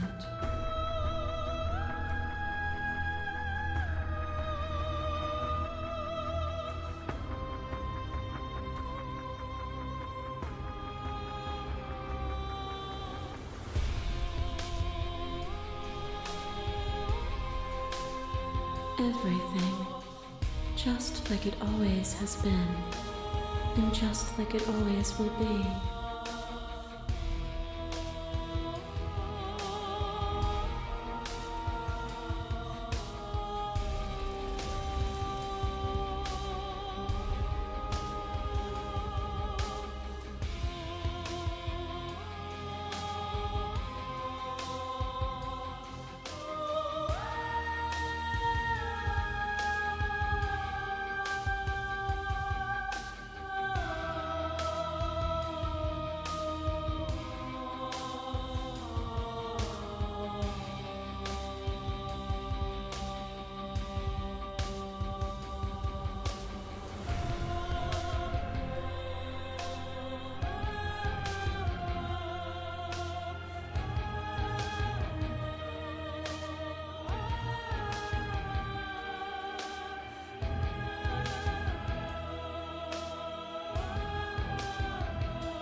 You're on a path in the woods, and at the end of that path is a cabin. And in the basement of that cabin is a princess. You're here to slay her. If you don't, it will be the end of the world.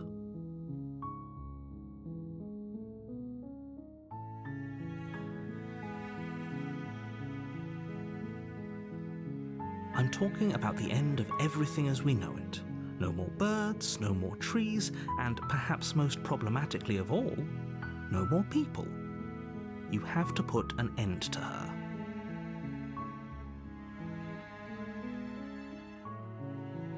Don't linger on the specifics. You have a job to do here. Just get in there and do what needs to be done. We're all counting on you.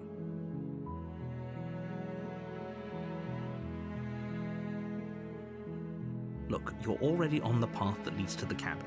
Why would you be here if it weren't to complete a very important task? You've made it this far, you might as well reach the end of your journey.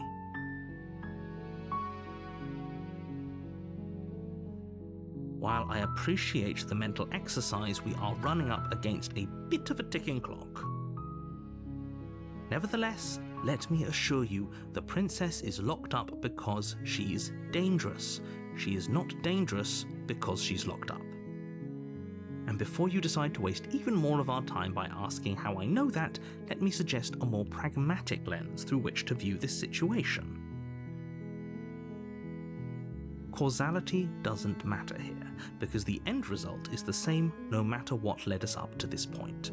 If the princess leaves the cabin, the world will end, and there is no changing that.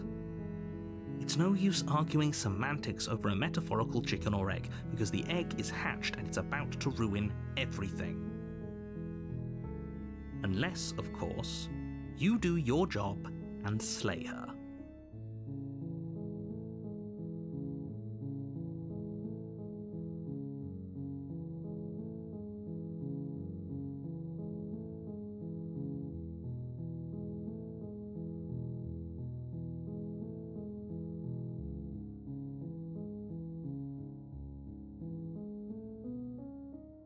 Does it? Are you a monarchist? Is slaying a princess that much worse than slaying a fisherman or a miller or a seamstress? If anything, slaying a princess is much better than slaying a seamstress. Seamstresses contribute something of value to society.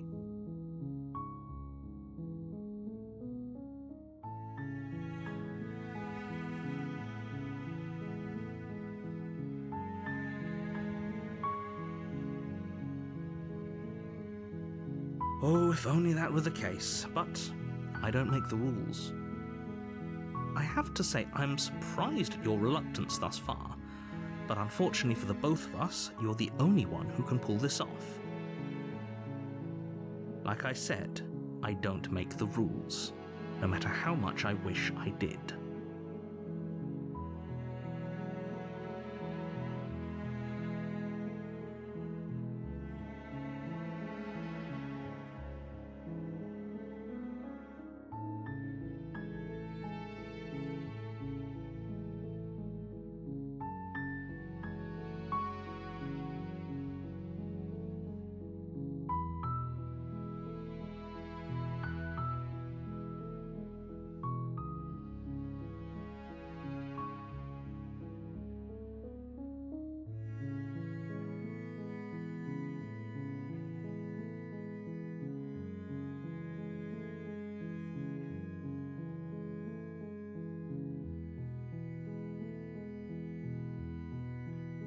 Are you serious? No, you have to do it. Of course I haven't. Why would I even consider that? Nobody wants the world to end. I mean, maybe some people do, like nihilists, or very, very evil people, but surely you're not one of those, right?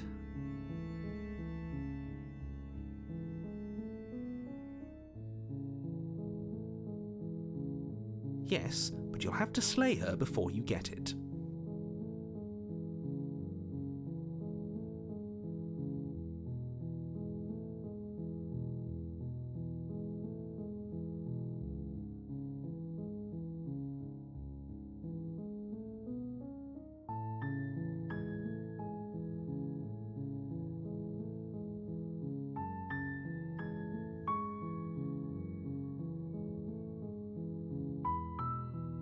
It's a secret, but I think you'll like it. It's a special reward, just for you. And whatever you think it might be, I can promise you it's going to be even better than your wildest imagination.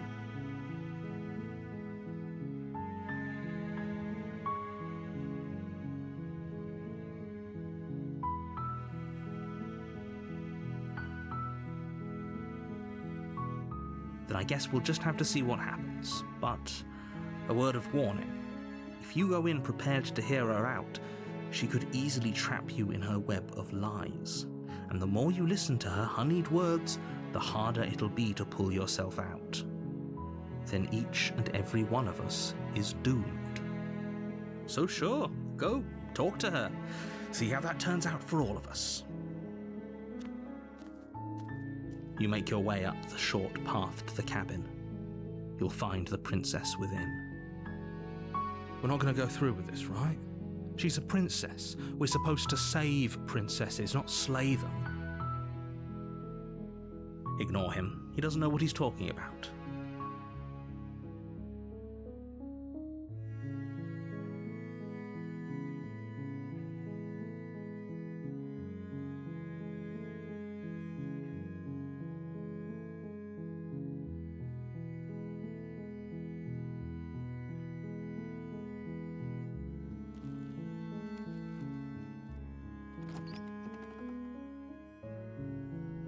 The interior of the cabin is almost entirely bare.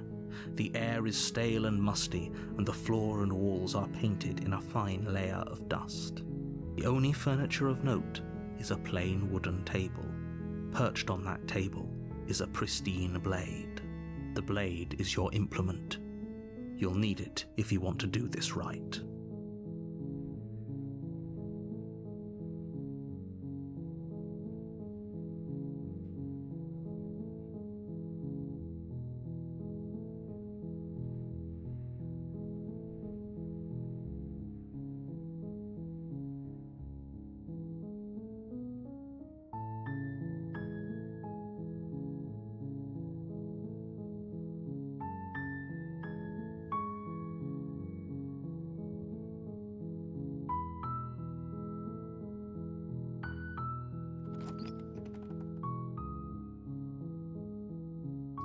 The door to the basement creaks open, revealing a staircase faintly illuminated by an unseen light in the room below. This is an oppressive place. The air feels heavy and damp, a hint of rot filtering from the ancient wood. If the princess really lives here, slaying her is probably doing her a favor. Her voice softly carries up the stairs. Hello? Is someone there? It's hypnotizing. It's the kind of voice you only have to hear once to remember it for the rest of your life. Don't let it fool you. It's all part of the manipulation. You're playing a dangerous game by coming here unarmed.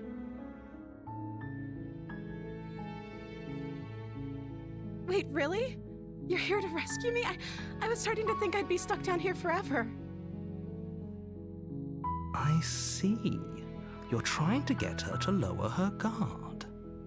It's a gamble, but it might work. Come downstairs. I want to see the face of my rescuer.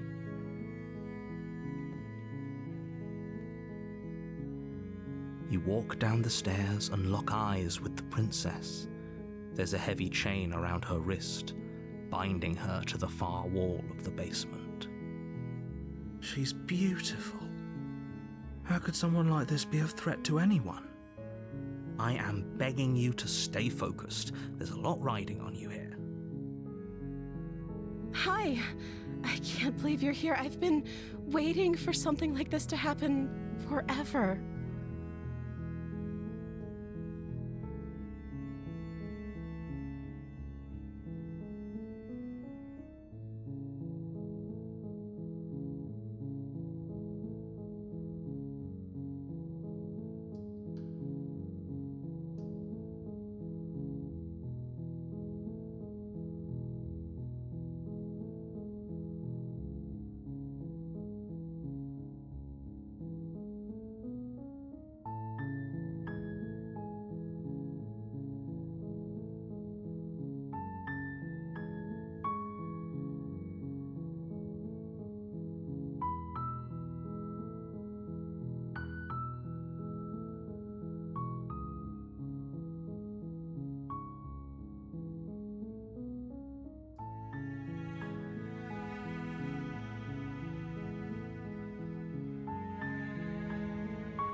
hope you brought something to deal with these chains.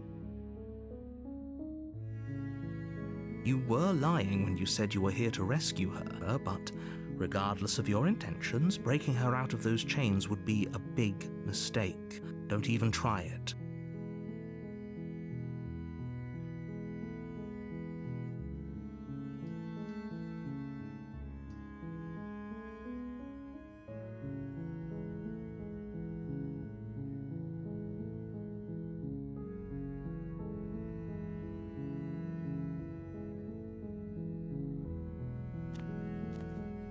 Only making this more difficult.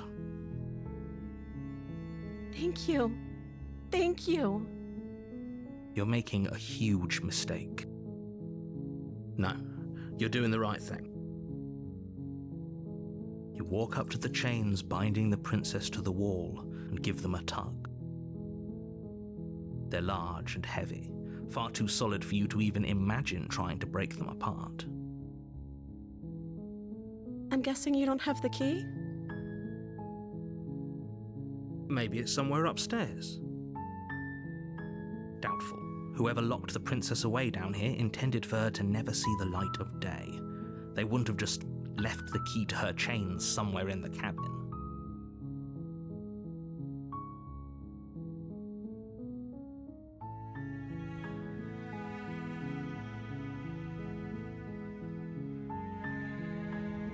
Okay, I'll be here. Good luck. You attempt to make your way out of the basement, but the door at the top of the stairs slams shut. You hear the click of a lock sliding into place. Is someone else here?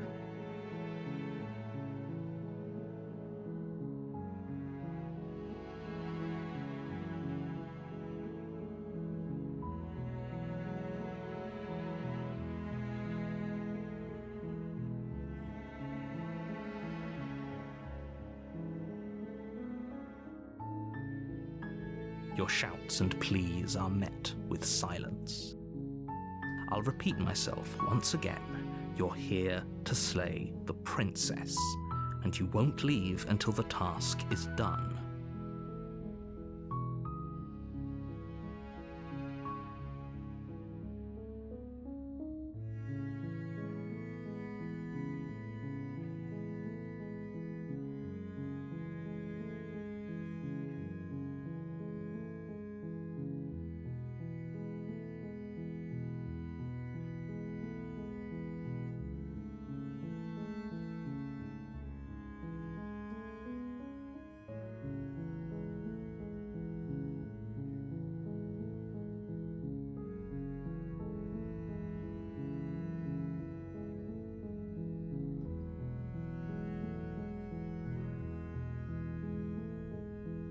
You try the door, but it's locked from the outside.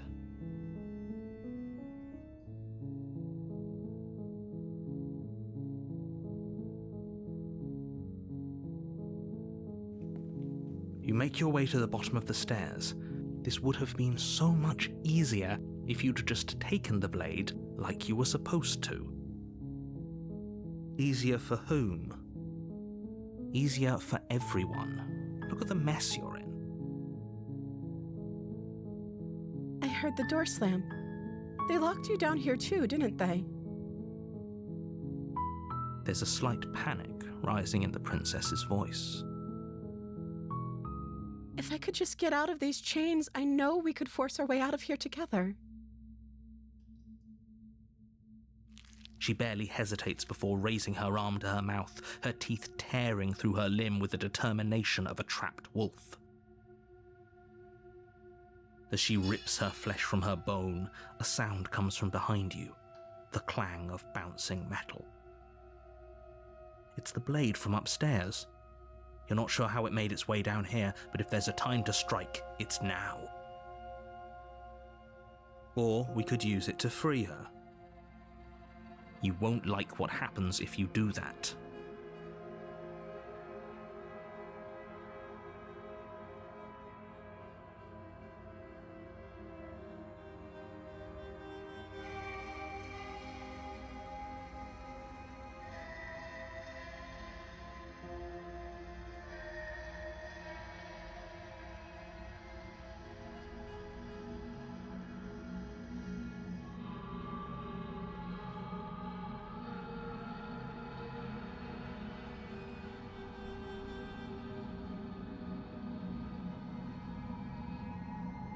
Without hesitation, bring the blade down and plunge it into the princess's back.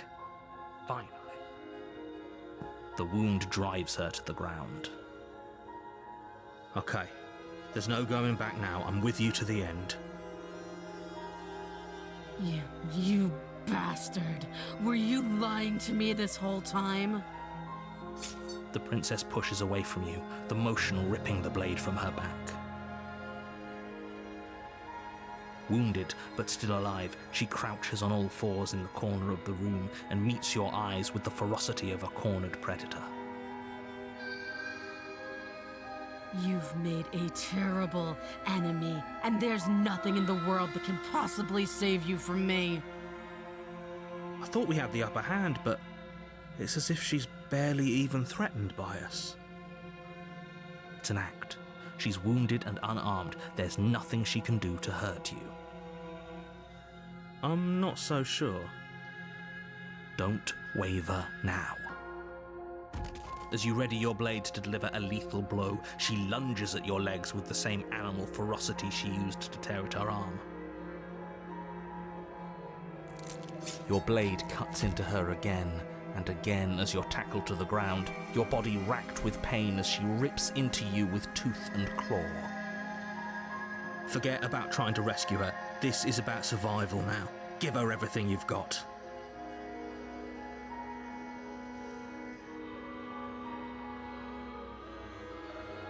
Though your nerves are seizing with pain, you know you've done your fair share of damage as well, your blade having left deep gashes in the princess's back. You seize a moment of hesitation to throw her off of you and shakily push yourself back to your knees. We can still turn this around.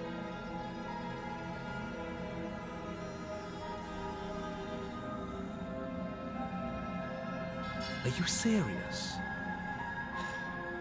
As what's left of your blood pools around you on the cobblestone floor, the blade falls from your trembling hands and clatters uselessly against the ground.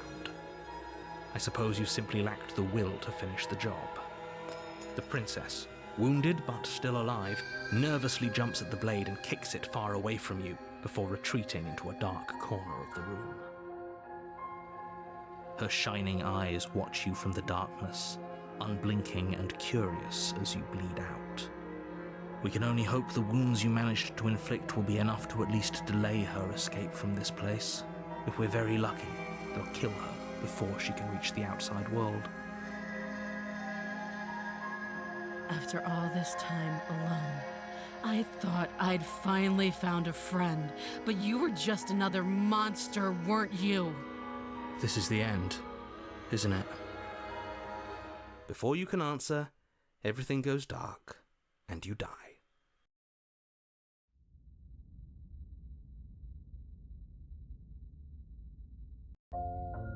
You're on a path in the woods, and at the end of that path is a cabin.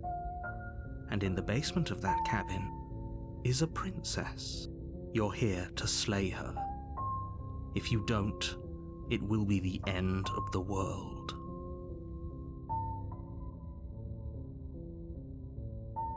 A terrible sense of déjà vu. No, you don't have that. This is the first time either of us have been here. If he doesn't remember what happened, then maybe it's best to keep it that way. If he doesn't remember what happened, then something else must have trapped us here. You're not trapped here. Nobody's forcing you to do anything, though the only sensible thing for you to do right now is march up to that cabin and slay the princess.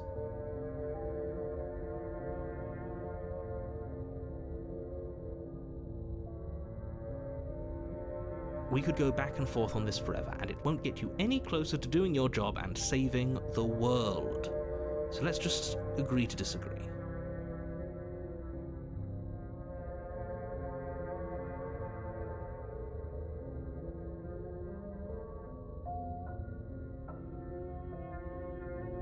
Those are two very different questions, but fine, I'll indulge you if that's what it takes to get you moving. Let's say for a moment that this really is the second time you've met me, or at least a version of me. If you're back here, I'm assuming you died, which probably only happened because you didn't listen to me. We did our best with the information we were given. And yet you still died, didn't you? So, great, congratulations, you've been given another chance to actually do this right. And I believe your other question was something along the lines of, oh, what's the point of doing anything? If you're asking that, it sounds to me like you're making the rather dangerous assumption that your actions last time around didn't have any consequences. What do you mean? Of course there weren't any consequences. We were killed by the princess and now everyone's right back where they started. That sounds pretty consequence-free to me. Yes, but in this purely hypothetical scenario, that begs the question of how you got back here. Did time simply rewind itself, or were you instead transported to a different world entirely? If it's the latter, what do you think happened after you died? Do you think the people there lived happily ever after? Or do you think that the princess, left unhindered, brought about the end to everyone and everything just like I told you she would?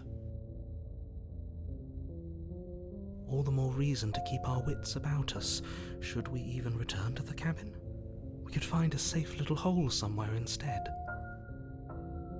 You have to go to the cabin. If you don't slay the princess, she's going to end the world, which you're always going to be a part of, even if you're cowering in a hole. There's no escaping your responsibility here.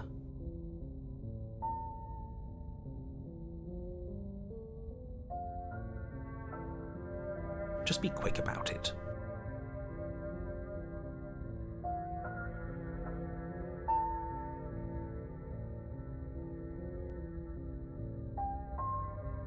She is just a princess.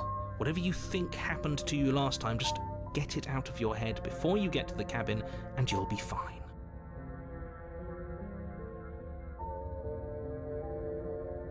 People locked her in that basement, and I told you what this place is. It's a path in the woods. Don't overcomplicate things. I've told you everything you need to know. Going into more detail would just overcomplicate an otherwise very simple situation and make your job more difficult. If you want us to stand a chance against her, we need to be armed with information. What is she really capable of? How are we supposed to stop her? Not to sound like a broken record, but the less you know about her, the better things will go for all of us. I know it sounds like I'm hiding something, but you're just going to have to take me at my word. You're afraid, aren't you? Just like us. Of course I'm afraid. Fear is an extremely normal thing to feel when the fate of the entire world is at stake. But that's not the only thing you're afraid of. You're scared of something worse. Stop projecting your neuroses onto me and just get to the cabin already.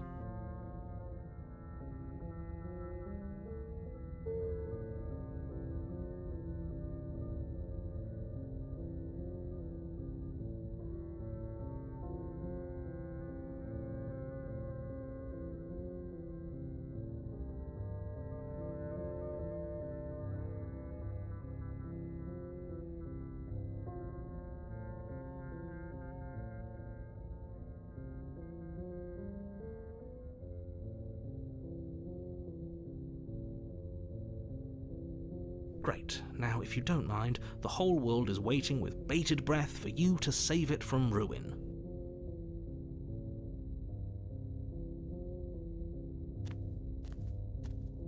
A warning before you go any further. She will lie, she will cheat, and she will do everything in her power to stop you from slaying her. Don't believe a word she says. Does a cat lie to a cornered mouse when it plays with its freedom? Or is it just acting out its nature? I don't see why that matters. A lie's a lie, and if anything, she's the one who's cornered. She could have gotten out of there whenever she wanted to. We should trust nothing that she tells us, only what we hear and smell. That's a very roundabout way of saying that you should listen to me and take this seriously. Maybe.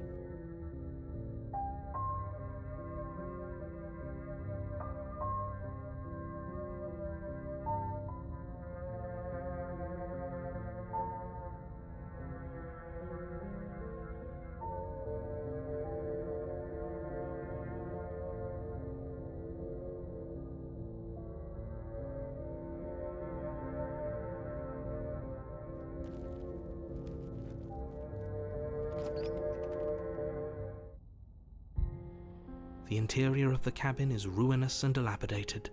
It feels like no one has lived here for a long time, wind rushing in through cracks and holes in the wooden walls. The only furniture of note is a termite-eaten table with a pristine blade perched on its edge. The blade is your implement. You'll need it if you want to do this right.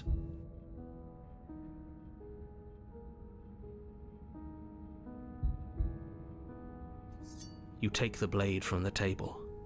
It would be difficult to slay the princess and save the world without a weapon.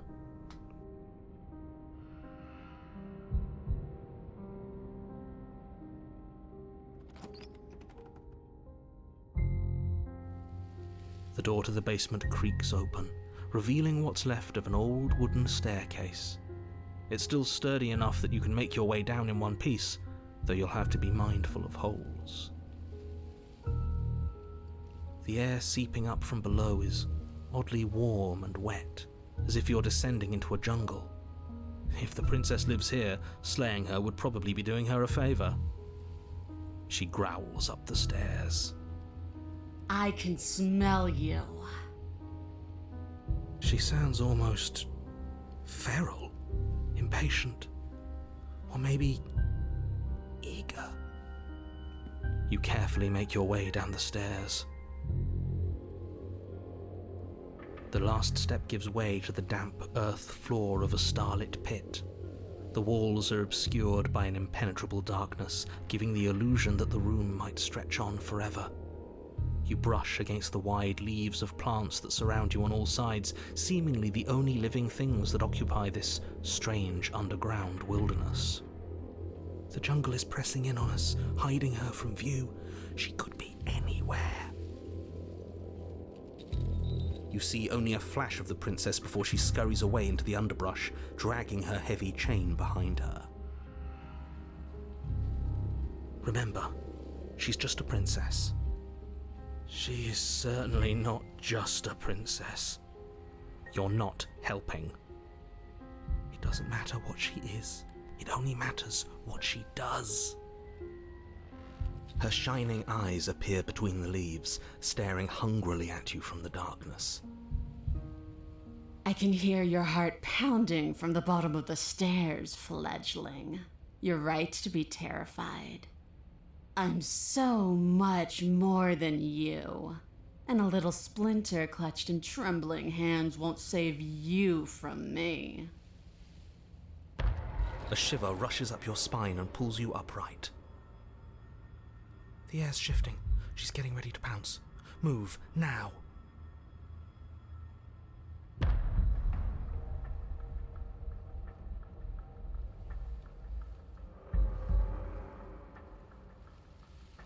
Anywhere. We're not. Move.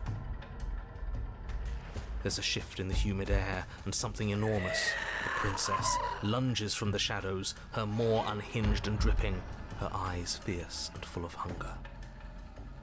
She is too quick to outrun, too nimble to outmaneuver, too determined to overpower. This is her domain. You are devoured. I guess that's it then, isn't it? Unfortunately for you, no, this isn't it. You are in a dark and caustic place. A thick, fibrous lining constricts around you, its slick surface impossible to grip. Your hands scrabbling uselessly at your surroundings as they compress in on you. Your lungs can barely expand in such a tiny space. Not that the humid, finite air grants you more than a few shallow breaths at a time.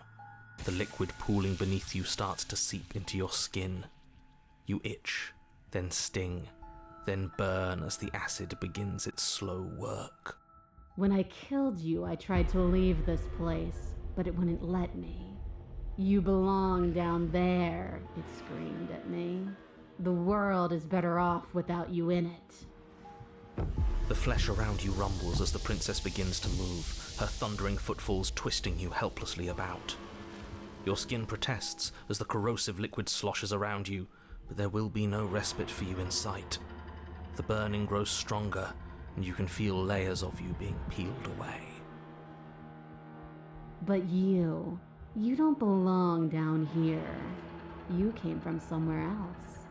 You came from out there. So I consumed your dead heart, and I carried it in my throat, and I draped what was left of you on my back, and I threw myself against that door. She stops, her muscles tensing around you, and through the muffling layers of her flesh, you hear the whine of straining metal. And with a pop, she lurches forward, your body lurching right along with her. Her chains. She's loose. But even then, it denied me freedom. You cannot fool me by draping yourself in decay. I know your true nature, and it is suffering. Gravity pulls at you as you're hefted upwards, the distant creaking of ancient wooden steps barely audible over the thudding of the princess's heart. And then it was gone, and I was here.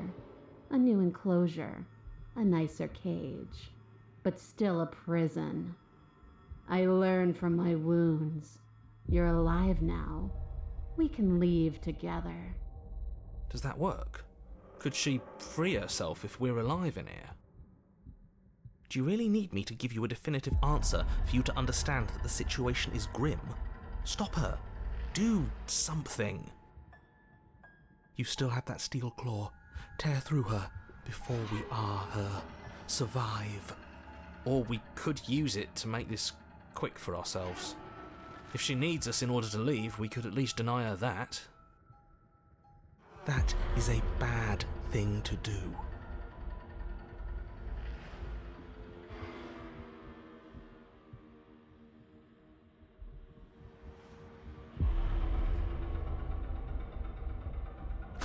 Though you have little room to move, you use what strength you can muster to drive the blade forward into the thick walls of tissue digesting you. I can feel you tearing through me, but are you swift enough for it to matter? Your body is violently jostled, the disruption causing burning skin to slough from raw muscle, and you hear what you can only assume is the princess pulling against the door to the cabin. The cage is still locked.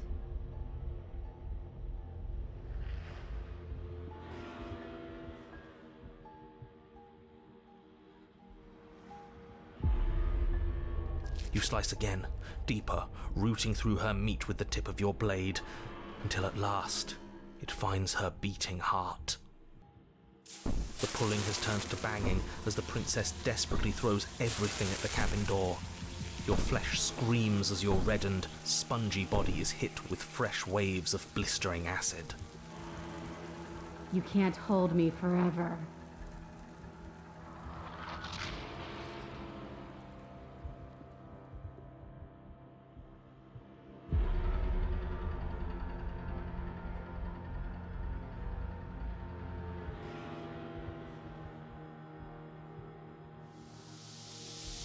Though your body is dissolving, eroding into unrecognizable shapes, your will drives it forward. You have a target, and you will strike it. We're too late, aren't we? This isn't survival. This is spite. No, it's something better. It's fulfilling a noble destiny. Your lone, functioning arm lashes out, stabbing up towards the princess's heart. So you found a way to kill me? Then we'll die together, and I will see you again soon. With those prophetic words, you do not draw another breath, your body tangled and melting in the cooling folds of the princess's flesh. Everything goes dark, and you die. But at least you've saved the world, I hope.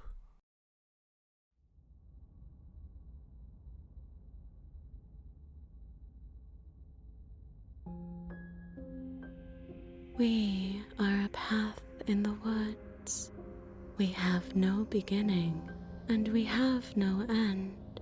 But something cold and unnatural sits watching us from just beyond our edge. His gaze pushes against our borders, curling them in on themselves, preventing them from stretching to the places they need to reach. No, that's all wrong. You're not a path in the woods, you're on a path in the woods. Who's even saying that?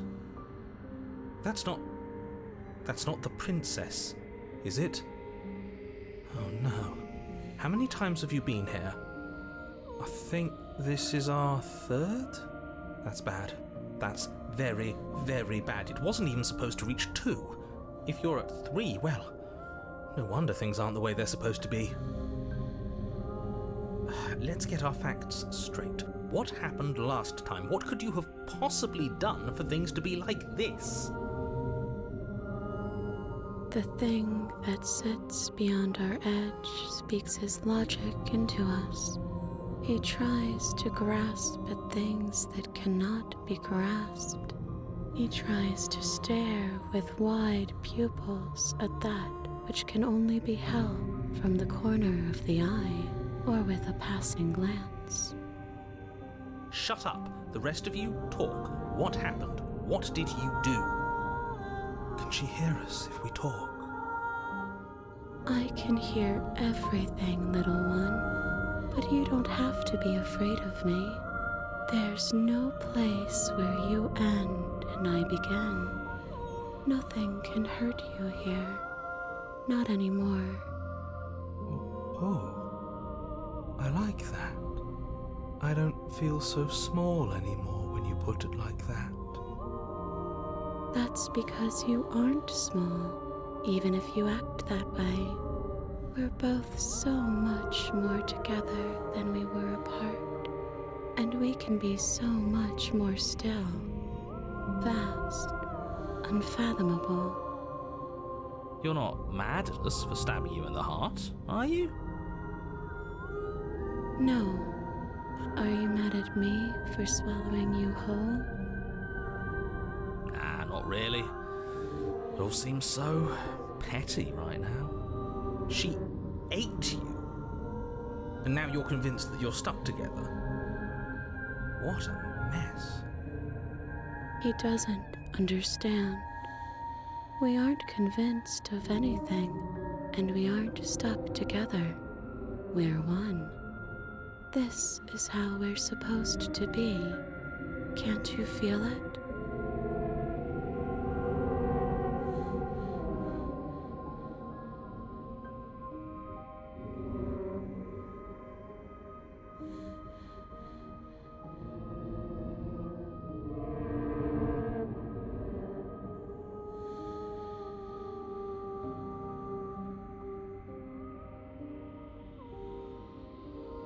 I'm not watching you, I'm trying to help you. That's not an answer to our question.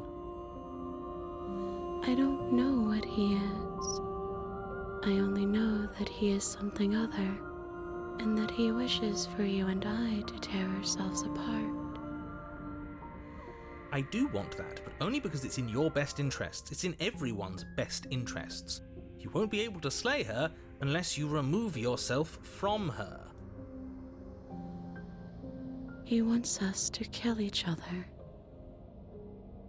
I don't. I want you to kill her. Don't be charmed by her faux solidarity. You're not in this together. She's the only one who poses a threat to the world, and she's trying to make you go along with it. You don't have to enable her, especially when you have what it takes to stop her.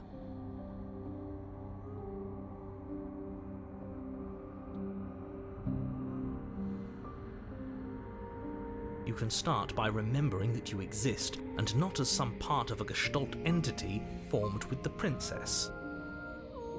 You exist as your own self, complete with your own physical body separate from hers. I'm not so sure about that. We were something like that once, but now? And if thinking about that isn't enough to startle you back to reality, consider this. The princess ate you last time. Stop passively vibing with a literal predator and remember that you're enemies. Remember what she's done to you and how much it hurt. We can't go back to that. We can't go back to the fear and the hunger and the pain. Not after being something as beautiful as this. Doesn't all that conflict feel so far away right now? So petty? We've been posed against each other by something that understands the strength of our unity. I can feel a thumping, a heartbeat, like a distant terror that keeps getting louder the more we pay attention. Please, stop. If you let it in, we'll fall apart. Don't look at it! I think we should hear out whatever it is that's trying to be heard. I like to take all options into account before making any big decisions, and what's the harm in just listening?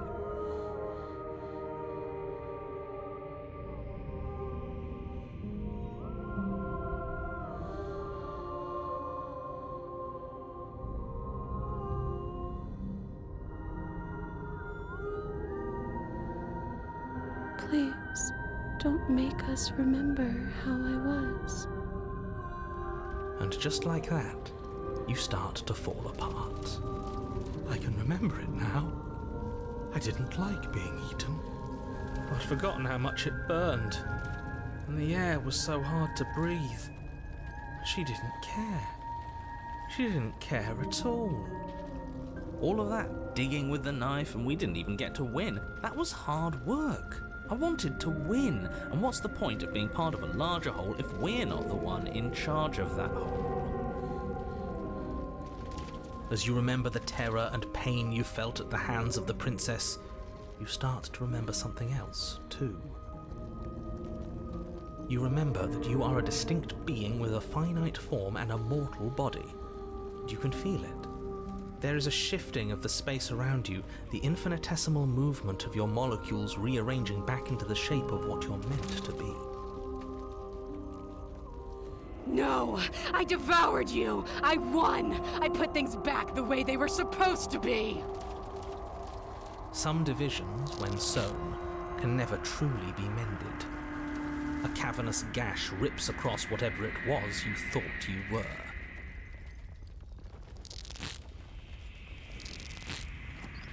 A cabin comes into being among the trees. It approaches, and it swallows your body whole. And then you find yourself, blade in hand, exactly where you need to be. At the center of it all is the princess, a wooden and fleshy heart beating with an unbroken rhythm. You're filled with a sense of purpose. Strike at her. End this once and for all. I feel empty, don't you? I feel safe. She isn't dangerous anymore. We could leave her. We could both live. Well, this should be easy. If you're sure about it. I mean, what's the point of being king of the hill if there's no one around to be better than? We'd just be sitting on a hill. Do we have to do this? You have to. You know you have to.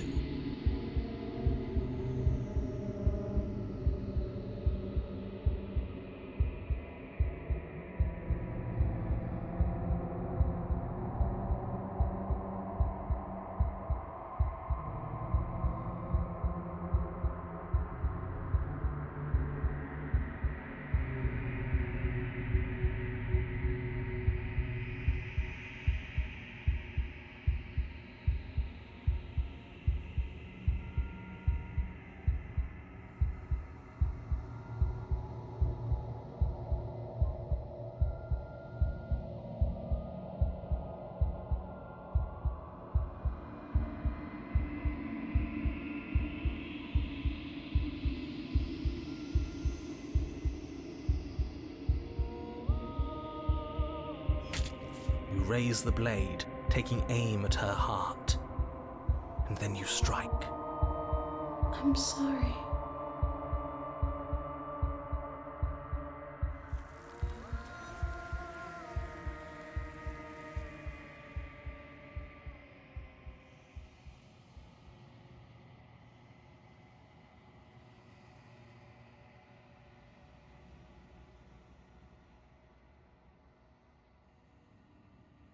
She's gone. Where did she go? Should we try and find her? And is that a mirror? Why is it here? Why now?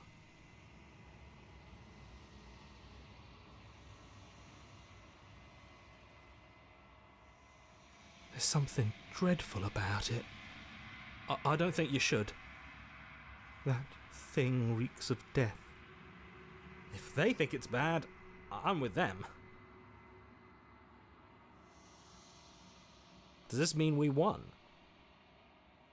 You're right. She's gone. It's just us and that awful thing.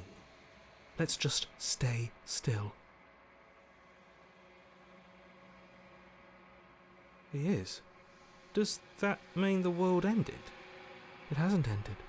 We're still here. We're top of the pecking order now. Right, boys?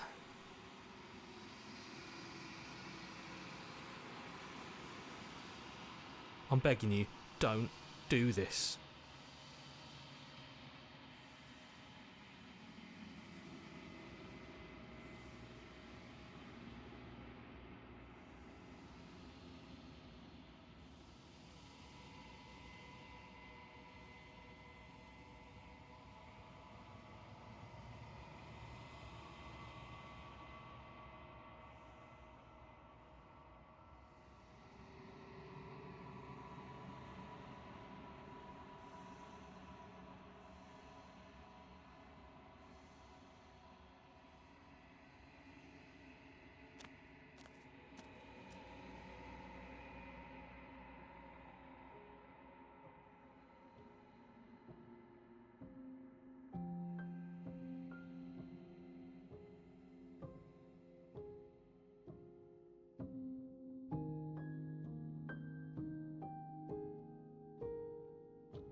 Something finds me in the long quiet and brings me the gift of a fragile vessel.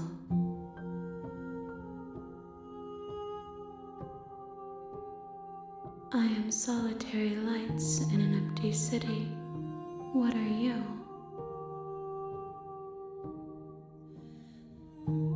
Thoughts without connections, a dim and nascent network. I wish to be more.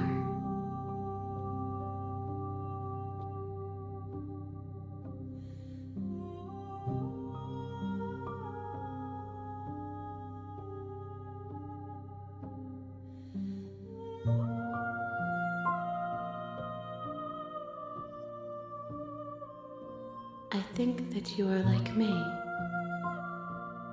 We are oceans reduced to shallow creeks. Yes, nerves and fibers to feel the worlds beyond, perspectives to make my own. This one is like a shadow of me, a memory of what she used to be, bound to the wounds of distance and time. She will make for a scarred and beautiful heart. Do not mourn her. She has finally found peace.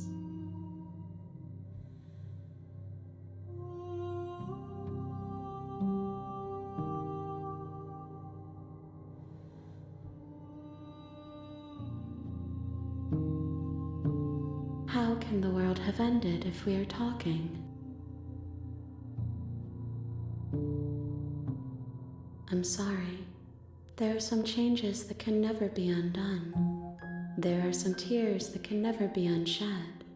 This is not a place that can hold a fragment of a concept. The moment she arrived here, she was going to return to me. I promise that it doesn't hurt.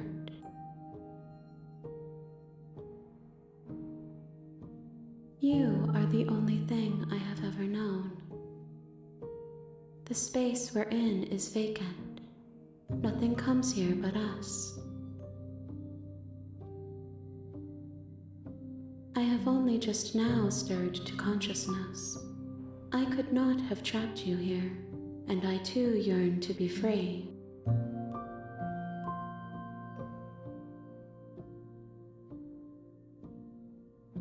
Nothing, as we are, but I know that there are worlds beyond us, and that we are meant to reach them. There is no exit, but this vessel is a creature of perception. She can make you forget, if only you believe her to be able to. Bring me more perspectives, so that I may be whole, and perhaps then we will know our freedom.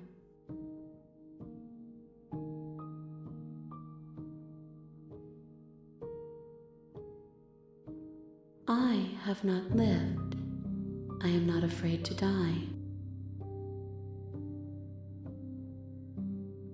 More than you have found, but less than there are to find. I am infinite. The rest will find their own way home.